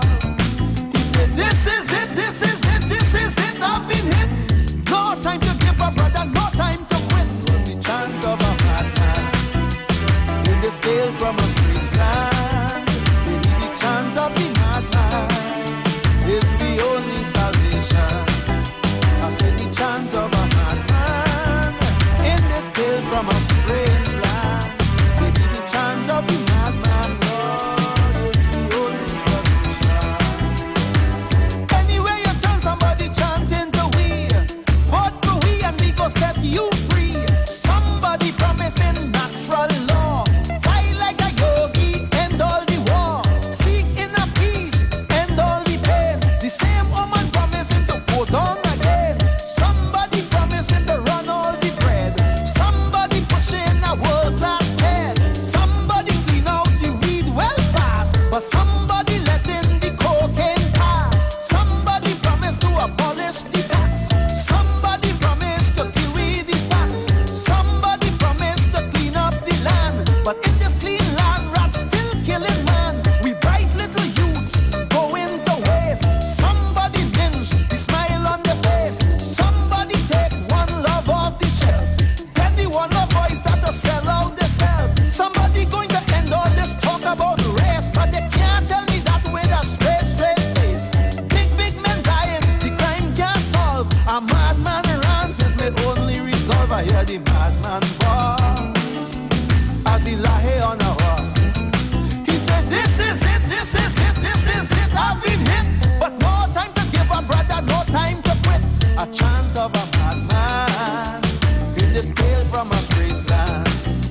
It was a chant of a madman in this tale from a strange land. Maybe the chant of the madman is the only salvation.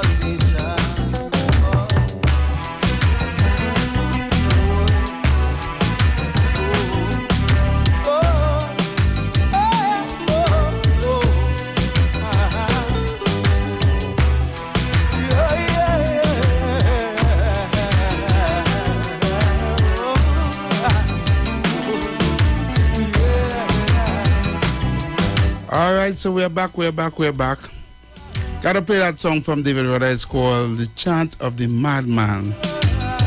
A song that is still relevant today. I think he sang that song back in 1998 or 99 or something. Early 2000. I can't remember the year.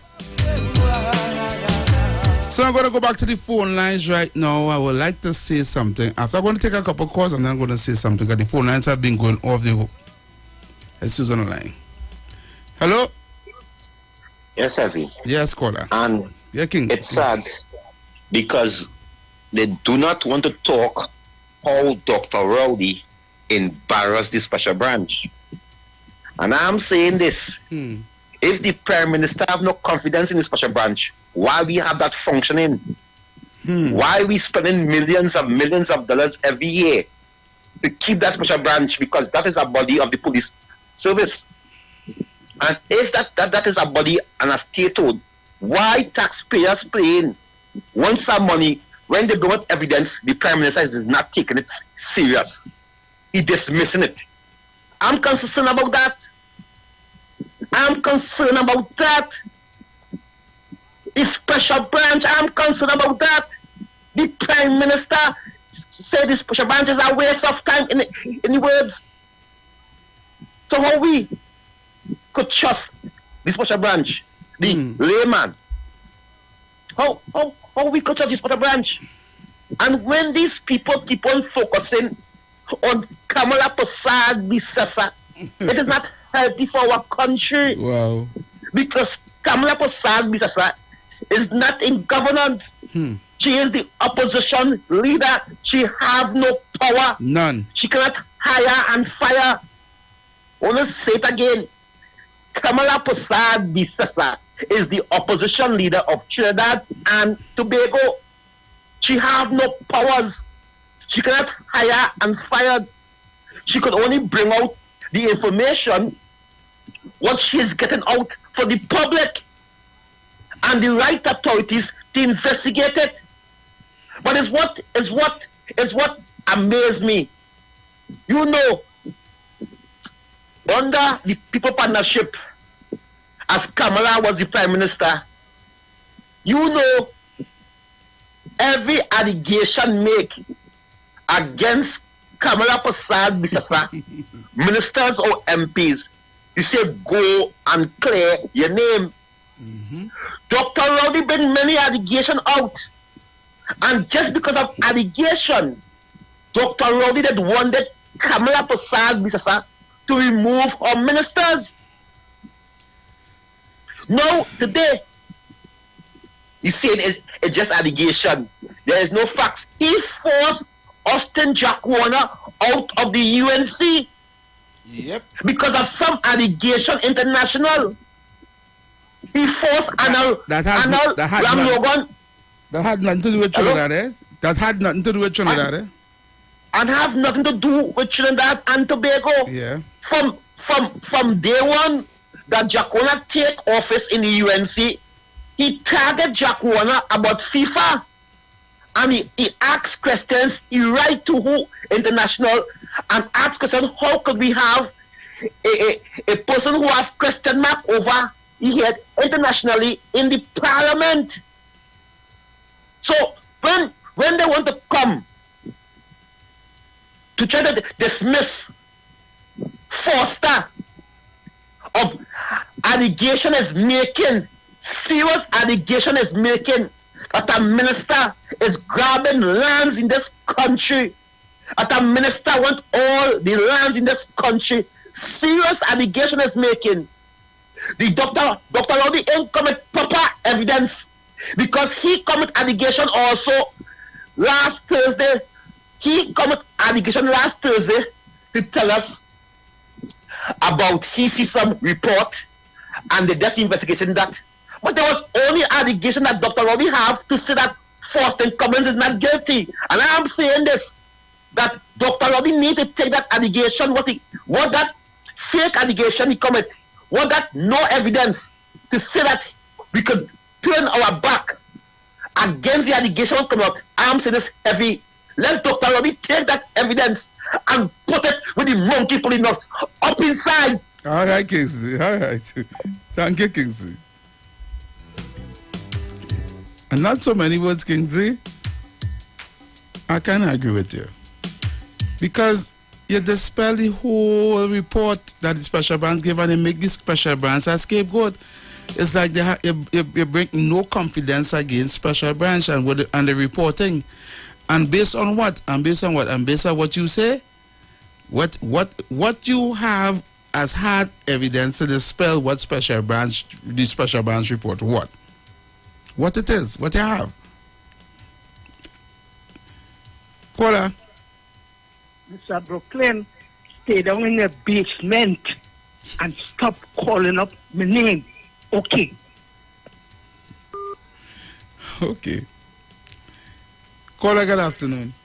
Good afternoon again. Good afternoon, mommy. If kids are all in report, let go to the police. If what? Let go to the police. I don't know what they get me. When the other side, I tell you, that's when the thing land, and when the thing land, it's good. But time African land, we shall do one thing for Africans. We don't want things when African get something, we African bad. What's the problem? Mommy. Yes, uncle. It's the police that make the report against him, you know? Not the opposition, you know? The police picked up that. Huh? The police picked up a Foster Cummins a little while. So he can't get land, he can't buy land then. Yes. The problem with the land that he bought the land from the AGC. Yes. That is a conflict of interest. The mere fact that you cannot buy. We go buy land okay, from? AGC is part of this. They are not a part of the government. Okay, AGC is part of the state, and it is misbehavior in public office to purchase land as a. That again. What? That was long time. That long time. Look what going on. That was long time. Yes. Come and let them stay and that's when they come, you know. Okay. Yeah, let me talk. Come and let them, it's not that again. It's not that again. Them let someone tell you something else and then after, them to do something else. Them put 5 years and 3 months. And then when the man in the sale come and sell me fix the land, them put act the tax. Act the tax. For them man trade act the tax. Okay.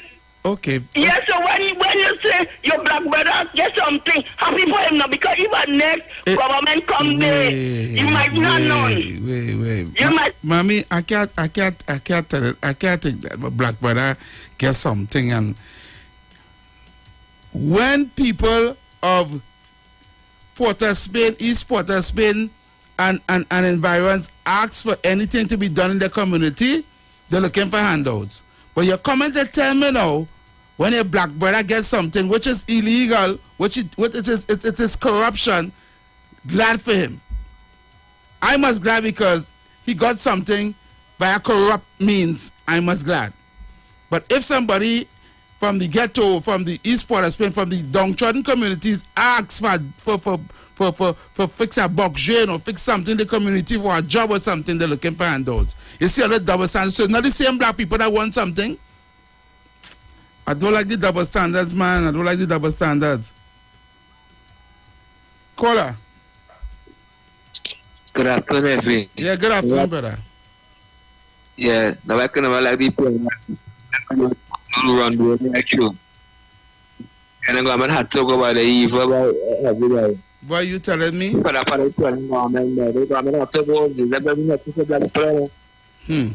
keep me on like something wrong there.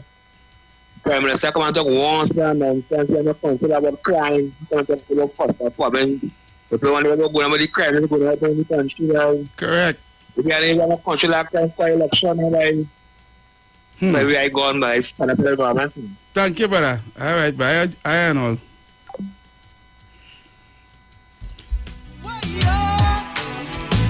Three 4200817711791. You're trying to justify that. You're trying to justify corruption by saying because the black glad for them. What is wrong is wrong. What is right is right. Here it is in Trinidad and Tobago, and I want to tell you something. I'm educate. I here to educate and inform. Hold up on the calls a little bit, right? And still lines calling, but hold up. Just give me a 5 minutes here. Let me just say something, right? I need to get this information out there so all will understand, right? This special branch report, right, was handed from the special branch to the Prime Minister, the report, okay? And at the time when this came out was in 2019, Gary Griffith was the Commissioner of Police. And I was saying, right, why didn't Gary took the report from special branch and go and arrest Foster Cummins for misbehavior in public office on the alleged allegations of land grabbing? And it's not only grabbing of land, right? Using his influence to get contracts, that is in the report, and also giving subcontracts to a company that is not registered and is alleged to be a gang leader and a drug runner company, right? So it's not only he buy the land and it's he land. It's all these other allegations in the report, right? Also the companies that he's affiliated to that is getting all these contracts, right? Where he's supposed to be, where he is the director of, they are not in the list. They are nowhere to be found in the listing agency, but they're getting contracts. All that is that was said in the report. And I was saying, why did Gary Griffith did not go and arrest and deal with it just like how they dealt with it with Mary McDonald? The report was given to the Prime Minister and nobody heard nothing about the report until 2022. just last week or a week or two ago, it came out to be public knowledge.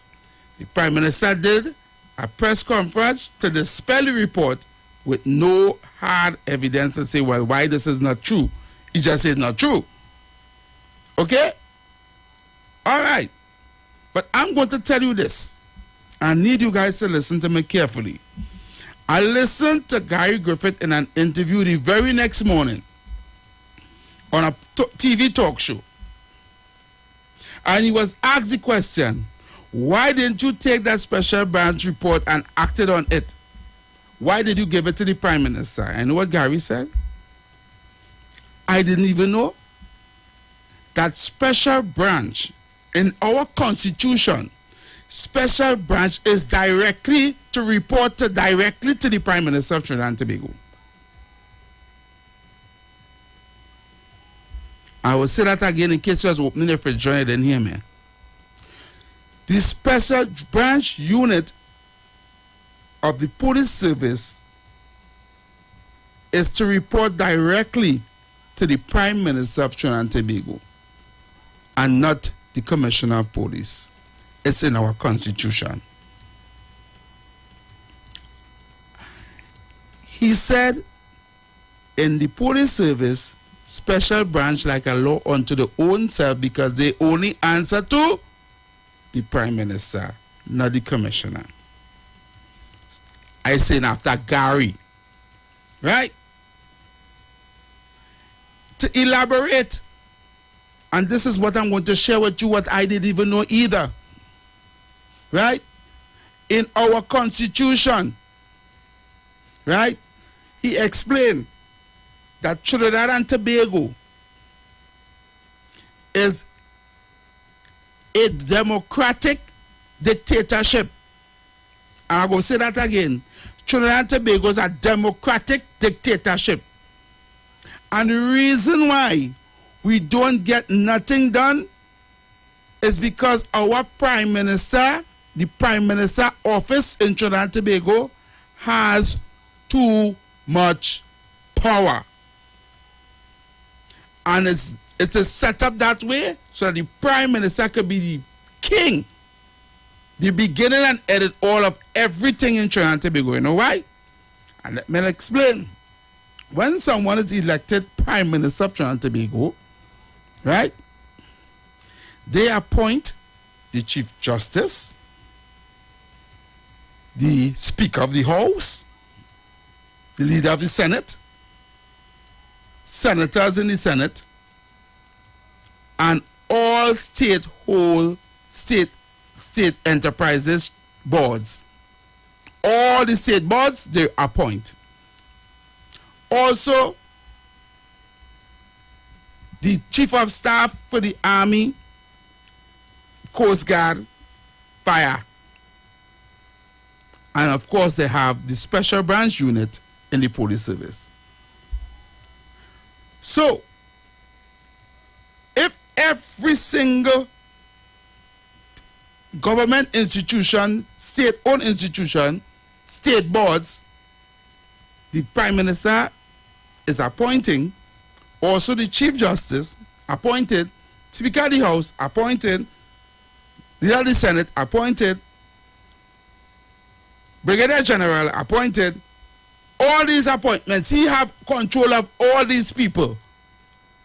Who going to lock you up if you do anything wrong? Who going to tell you what to do?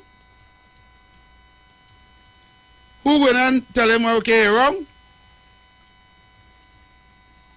Who going to charge him for sedition if he decides to do something? I'm not saying, well, I'm not saying, but you know, we have a position of Prime Minister in our country that have all this power, too much power. And if it is so, then we need to revisit our constitution and change it. Our constitution isn't worth the ink or the paper it is written on if it is like that. And the people who wrote that, and we all know who it is, I don't want to call them because some of us getting on their feelings, You understand? Dead crap. To allow a prime minister to have all this power in our country. That is why they get on so when they're inside there. When you in charge of all these state boards and state enterprises and all the people on the boards is your friend, when the Chief Justice is your friend, when the Speaker of the House is your friend, when the leader in the Senate is your friend, when all the Brigadier General and the Army and all the Coast Guard and all these people is your friend, who come to tell you anything? And they have a whole special branch of the police service that you in charge of. Who come to do you anything? You could do what you want. Use a law unto your own self.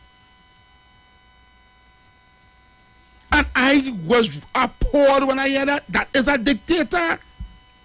The position office is a dictatorship office. And that is why each one of them, when they go in there, they feel the high and mighty and nobody can do them nothing. And then there's leader of the oh gosh, the cabinet. And they choose who they want to be in the cabinet too. So all they have to do is put a set of yes men in the positions and them that they want, and who are opposing? So who we have opposition for? Opposition in this country is nothing. So when they wasting their time talking about the opposition really can't do nothing, you know. The opposition can only do what I do when you're talking on the radio station. I could at least have a mic in front of me, I could talk about the wrong things that go on in the country. The opposition could only talk about that in Parliament. And just what I do here, that's what they can do. Highlight and talk about. Them can press a button or push a finger to do nothing or change nothing until they get in office. So that just, to me, that just wasting time to even talk about what they say or what they do, because they have no power. If we have to go forward as a country, and this is why our country the way how it is, because of this wicked, evil system that we live in under. And this is why I do not give Eric Williams no praises, because all he did was remove the Queen and put himself as king. He kept colonialism alive and well in Trinidad and Tobago under the pretense that we are a democratic and free country. I'll go into the phone lines now. 3420081, 3420081, or 7711791, 7711791. That's the number. So call if you want to get in on the show. That's the phone number. So call, or you can call 4665391. I don't know that number is working. And we go to the phone lines now and see who's out there. Caller. Hey, what you want again? Yeah, caller. That is why I was telling you weeks ago. Get rid of all that what you want. Yep. Remember we talk that? No, hear me. If it was wrong now, it was wrong since 1962. Correct. And hear me. The only people to change that is people with a new mindset. Correct. New thinking. And I will tell you this. You hear me? Yeah. Mm-hmm. That is why I had to eliminate Mr. Griffith, Mr. Shearer, Fixing Tianki, Mr. Alexander, and the rest, and start something from scratch. Yeah. There's nothing to change.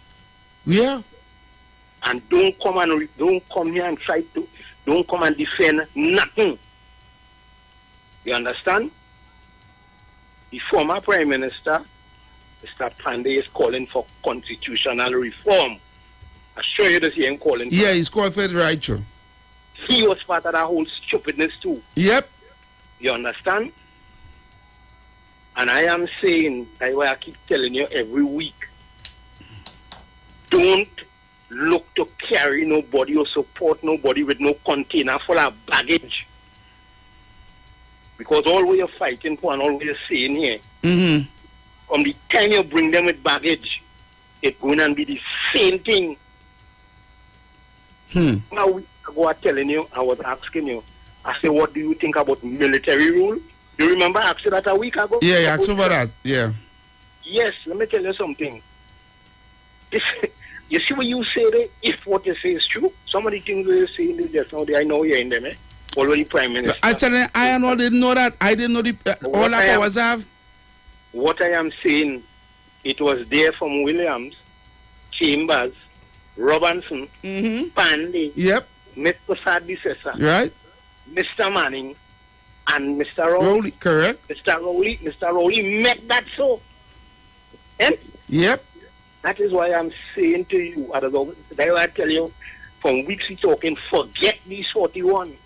You have to start something here from scratch. And don't get yourself as a talk show host, total no baggage. Because if you check what happening, the whole system have a set of people working in baggage, you know. Correct. You have a finger to point at any one of them. Call on them with no finger to point at. Not one. You can call. It's a total mess. And whatever has to happen here, have to start from scratch.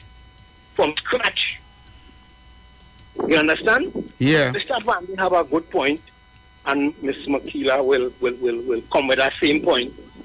You understand? We need a constitutional reform. Yeah.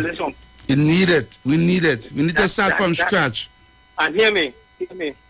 Who's going to sit down from this present up for constitutional reform? You tell me who. None of them.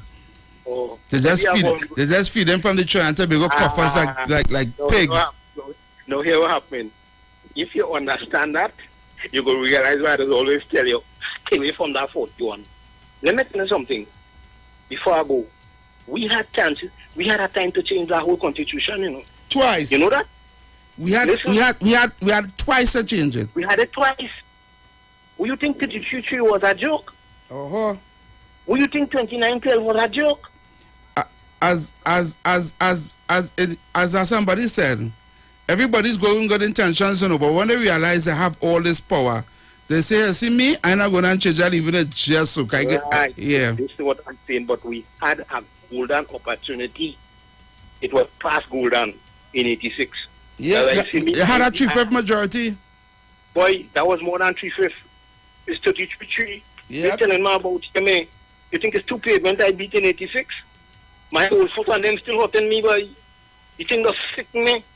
You got a chance to make all the proper changes that was needed.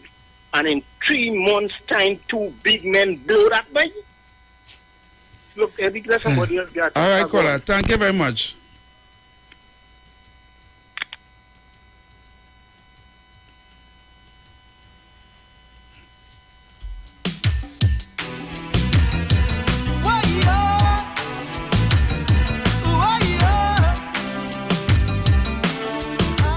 Caller. Hey, me again. Yes, brother. Let me tell you something. You're writing on the wall. You see what happened in Tobago? That tide going to come straight across here. Don't be surprised that Paddy Augustine end up being the Prime Minister of Trinidad and Tobago. Don't be surprised. He could wait either way, win or go together with somebody because he has the support. And I suspect he might align himself with Gary.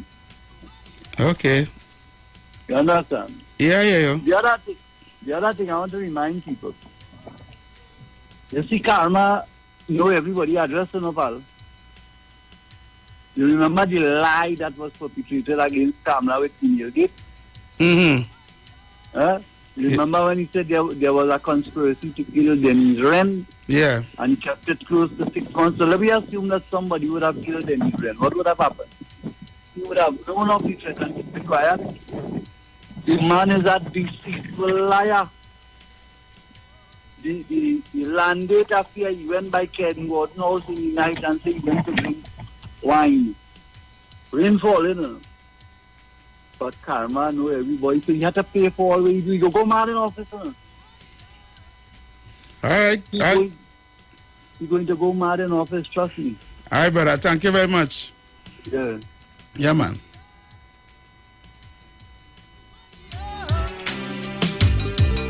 Right now, I'm saying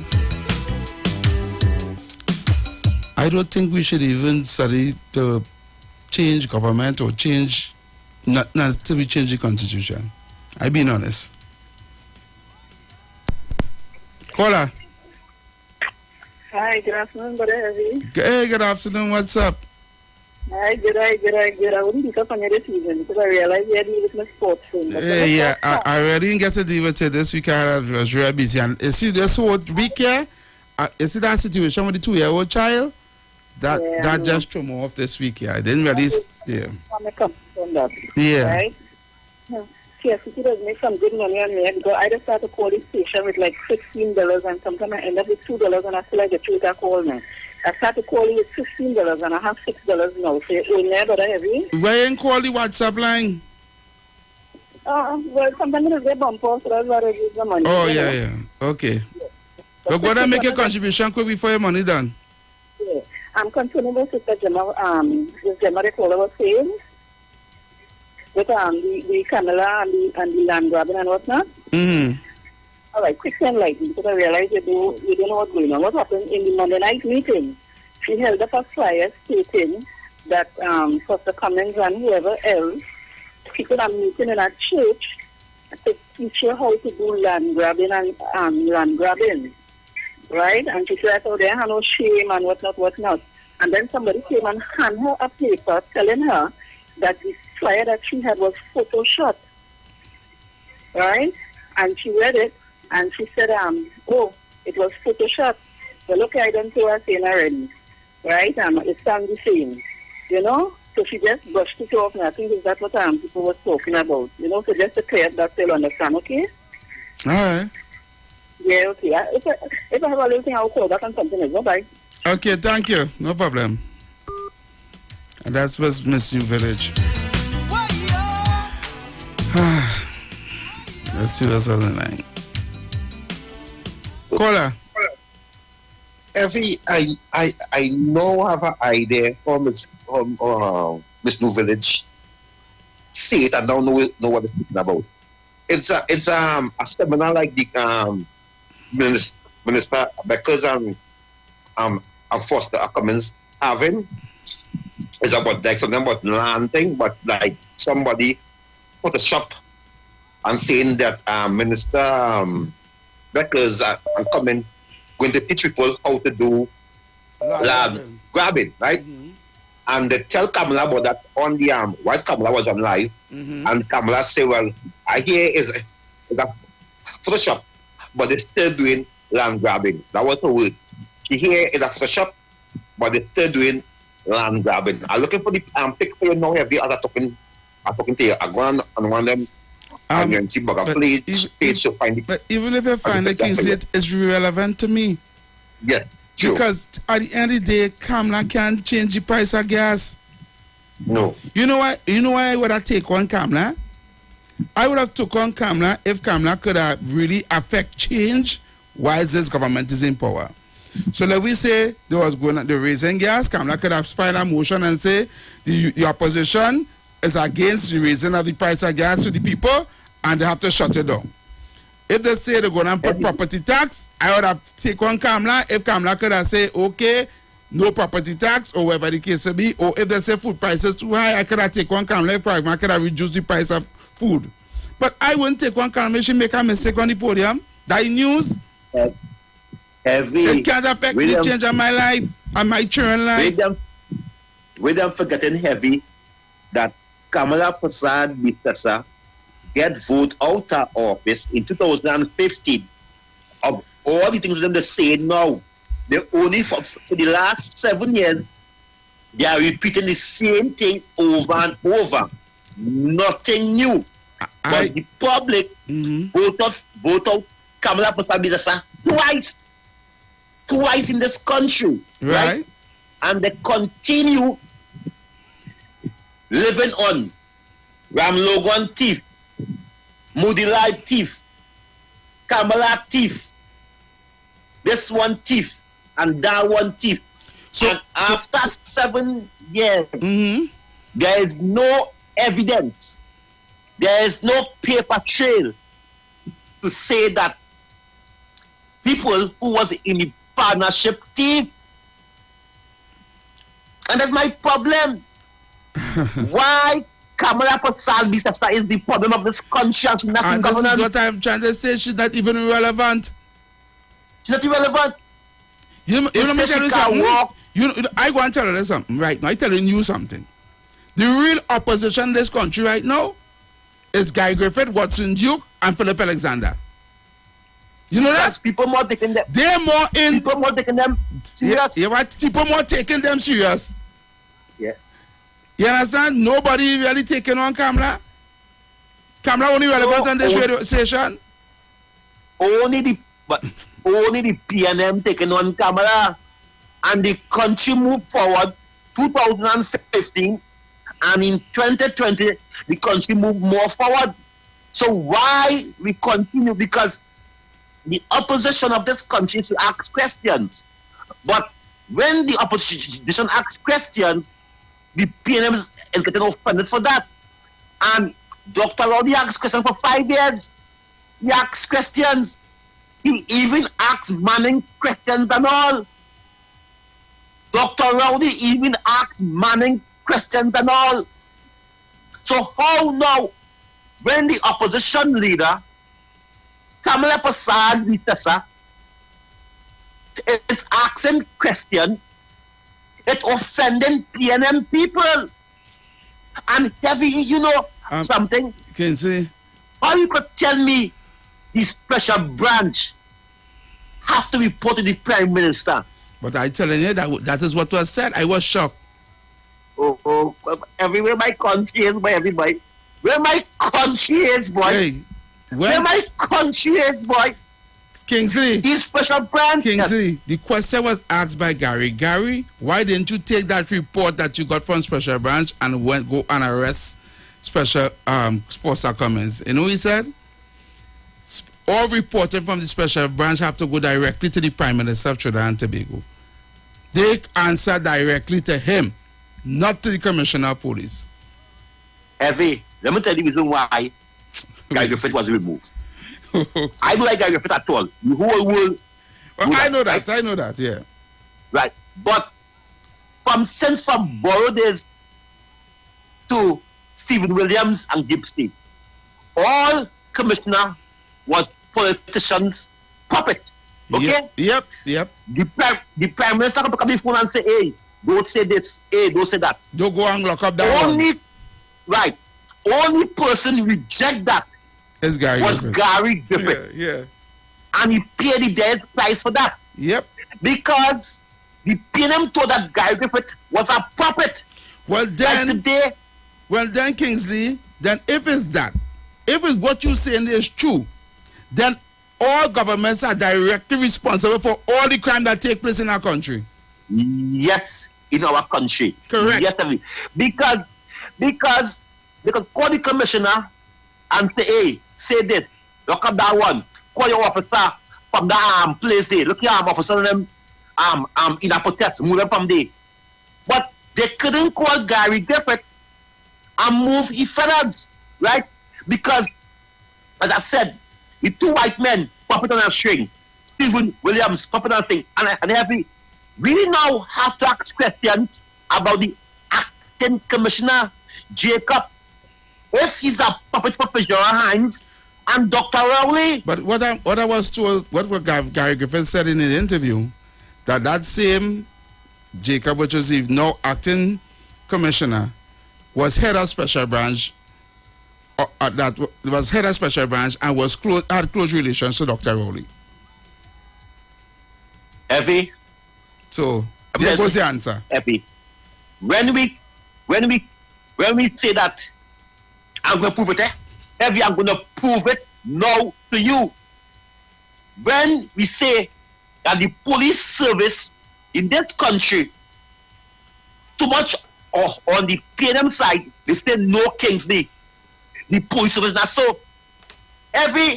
We have a former police officer by the name of Seas. He went up for a seat for last election day under the PNM. Right? It have a Calypsonian also is a police officer. He went up for a local government seat in Silat and Berkeley, and them say at that time, tell Manny McDonald, we don't want that policeman Importer Spencer. Californian to be a counselor. It have a program on the airwave. As I speak to you heavy, it have a program on the airwave where a police officer is a co-host with a PNM talk show host. And when we ask question, if the police service is a PNM party group, they say Kingsley no. I want to ask it again before I go. I want to ask Jacob if he from PNM party group number 36. if he's playing the playway, the donkey, we have to ask Jacob that, because if I could call 4 police officers who lean to the PNM side, and today we are forced in comments walking up and down. What serious allegation of corruption of different lands? This man should be locked up and being handcuffed and being charged. How we can have the Prime Minister being judge, jury, and have you as a close? I wasn't surprised to see Dr. Rowdy attack the police service like that. Because I can remember when Dr. Rowdy come to defend the former age of this country, now the Minister of Local Government, Farrett, when the soldiers and bring out the information that there was 2 little children under the age of 15 holding automatic guns on the army range. Dr. Rowdy come down so hard on the army service. He tell us we cannot trust them. We cannot trust the army. Today, also heavy, Dr. Rowdy picked his personal bodyguards because he didn't trust the special branch. Heavy, he select hand pickers. He remind me of a leader. Dr. Rowdy remind me of a leader called Putin. Dr. Rowdy remind me of a dictator called Nicolas Maduro. Dr. Rowdy remind me of a man who pressure his people, of a man who stifle his people, a man from North Korea called Kim Jong-un. Kim Jong-un. That is how I watch at this man today. Dr. Rowdy, I want to ask the question. In 2015, on a political platform, Dr. Mudilal asked Jack Warner the question, and this is how it goes. 2015, on a political platform, on CNC3, I have the tape. I have the tape. I have the tape. On CNC3, Dr. Mudilal asked Jack Warner, after the 2010 election, why he went to Russia.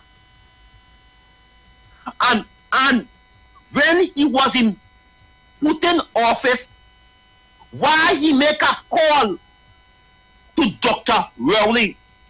And I ask the question today. Wow. Who is selling Russia oil and gas? I want to ask the question again. Who is the Caribbean leader in the country? I want to ask the question again. Who is the Caribbean leader in the country dealing with China president, with Russia, and with Iran? Who is the Caribbean leader? Is dealing underneath the table. I'm asking questions. I hope that Caribbean leader could come clean and tell us what hand he have with Iran. what hand he have in China, and what hand he have in Venezuela. Heavy, I thank you very much. Thank you, Kingsley. Thank you. Wow, you said I'm hopeful. Caller. Yes, hi, good afternoon, brother. Yes, good afternoon. Okay, the main thing I called for, this morning on the Guardian. Yeah. The Guardian, government to spend $3 billion more on 29 divisions. Now, I have one key with that. They're spending $3 billion on what? They will be having a supplementary to the budget where they'll be adding on $3 billion to the budget. They allocated budget for 2022. Now, they give the Ministry of Public Utilities just $467.8 million. Mm-hmm. The Social Development Ministry gets $390 million. Okay, I have no problem with that. Well, let's have the breakdown, but I can't call the breakdown. So if you want, you could always get a guardian. Who get the most? Public Utilities, $467.8 million. Mm-hmm. Right? But my beef is, you see the Ministry of Sport and Community Development. How much they get? They got $67 million. And right now, right where this is concerned, the area of the sporting community should be getting over $100 million to deal with all those grounds and Hallel play park and things. After this pandemic, people stressed out. People wanted de-stress. You understand? Right? These public utilities, right, they're robbing people because after the time, you're getting current, you're getting light, you're getting water, but you're getting bills. Okay? Wow. Right? Let them fix the business. Right? But you see, like sports, right? You're not studying the youth. Why you think they send most of the money in public utilities? Because maybe they have to pay people. That might be a recurring expenditure.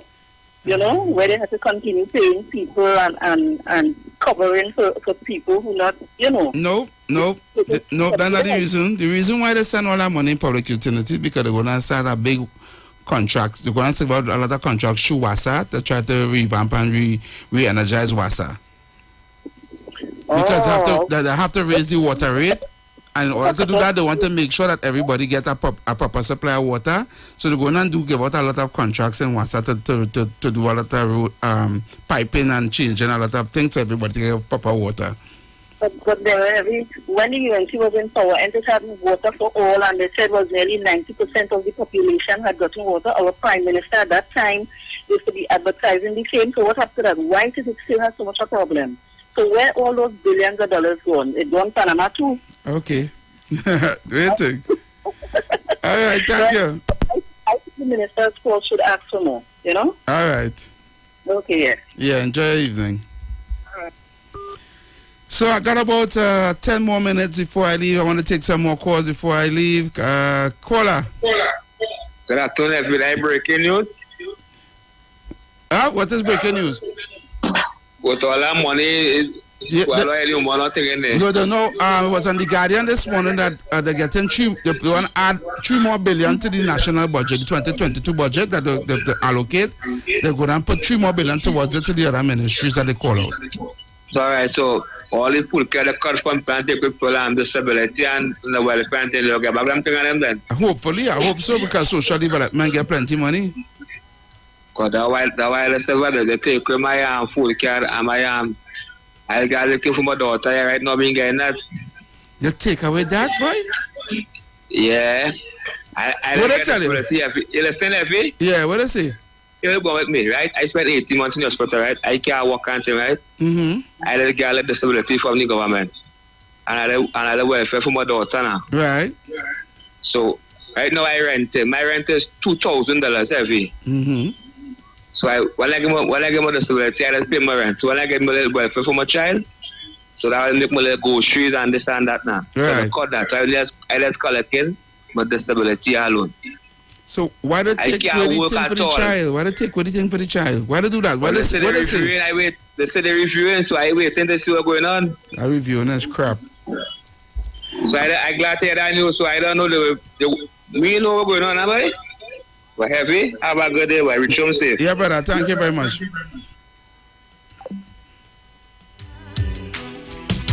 Review my foot. Anytime poor people is get something, they always taking it away. Lord, let me see on the phone lines. Caller. Evie. Yes, brother. What's up? I cool, what's up? I like the bar and I'm still holding on. Okay. Hey, Evie. When I heard George Young went on CNN and told the world that we live in good, I could have jumped off my skin. You alone? We live in good and food prices gone up. Oh.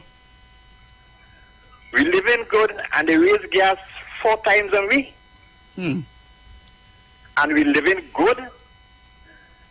These people really serious in Chubai. You see, the thing is that they take any people for granted and no heavy. Correct. They take away for granted. They talk for the base. They just talk for the base.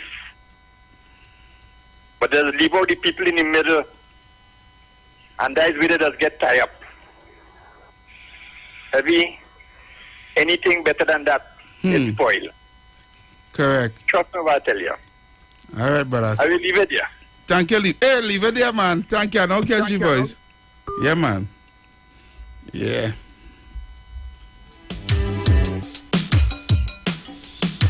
Wow. So I got 5 more minutes with you guys. Now it's time to get in on the phone lines.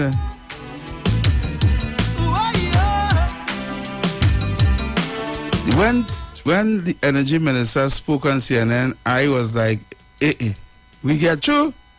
Wow. Caller.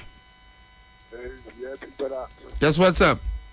Hold them with and listening, every best show, big show, brother. Thank you, brother.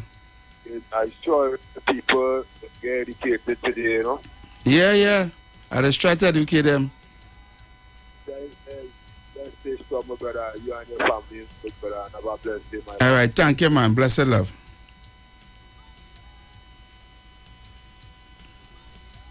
Caller. Evie. Yes? What do you think about the coffee man and end up in Kamala party? What do you think about him? Who's coffee? What Kamala what? Coffee man. The man who had the coffee dragon pillar and post in Trinidad. All in front of the minister house and all. He end up in Kamala party. What do you think about him? I don't even know who's the coffee man. And listen, man, and I've been honest with you, I don't even study who joined Kamala party, and I'm not a party politics person. I am just telling you. I'm telling you. Man had a coffee. And that is even irrelevant. You know why, Jama? Jama, you know why that is irrelevant? Why that is making no sense? Because that man, neither Kamala, cannot change the price of gas, food, cannot fix your road, cannot make sure your children get good food to go to school and all them kind of things. That is Mr. Dipty in charge of the food. Who? Mr. Dipty. That is the one who in charge of the food. Mr. Dipty. Gypsy? Yes. No, not Gypsy. Dipty. D-D-I-T. Dipsy? Who's he? That is the man who in charge of the food. Yeah, that is the man who in charge of all the groceries and them. Also, that is the gentleman. So Dipsy in charge of the food? Of course. And the government can't do nothing about that? Is the man in charge of Dipsy in charge of the country when it comes to food? So Dipsy controlling all the food in the country?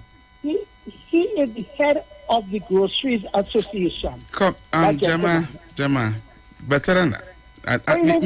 We good. Jama, even if he's in charge of the Groceries Association, right?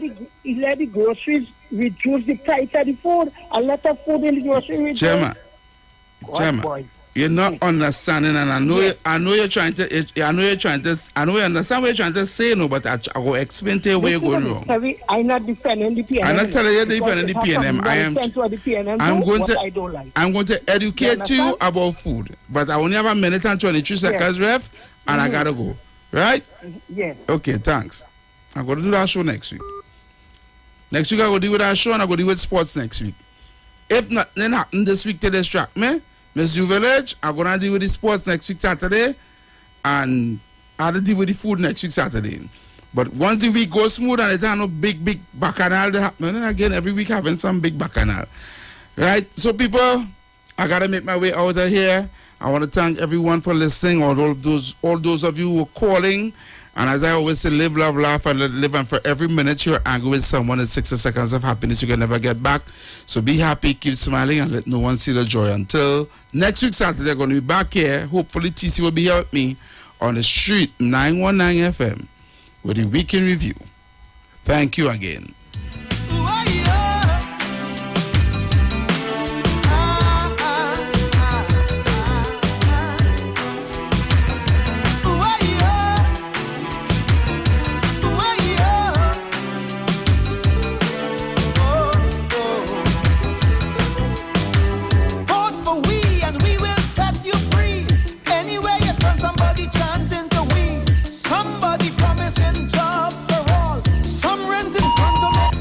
Expressed are not necessarily the views of the management of the street 919 FM.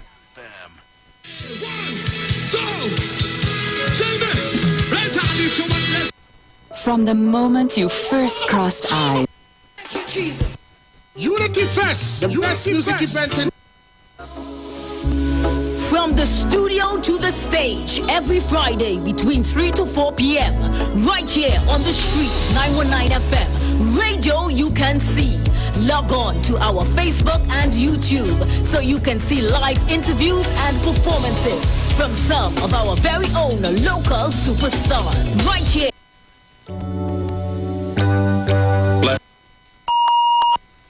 Share the lawn. Share the lawn.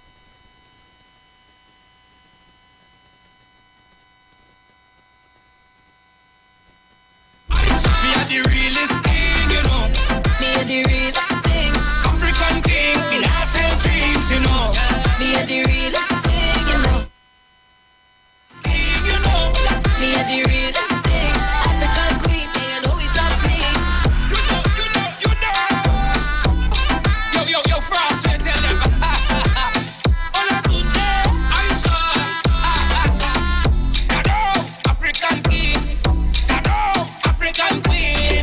Kado, African king. African queen, yeah, you know it's up. This girl is not no man tongue. No need to eat that boy, can't come around.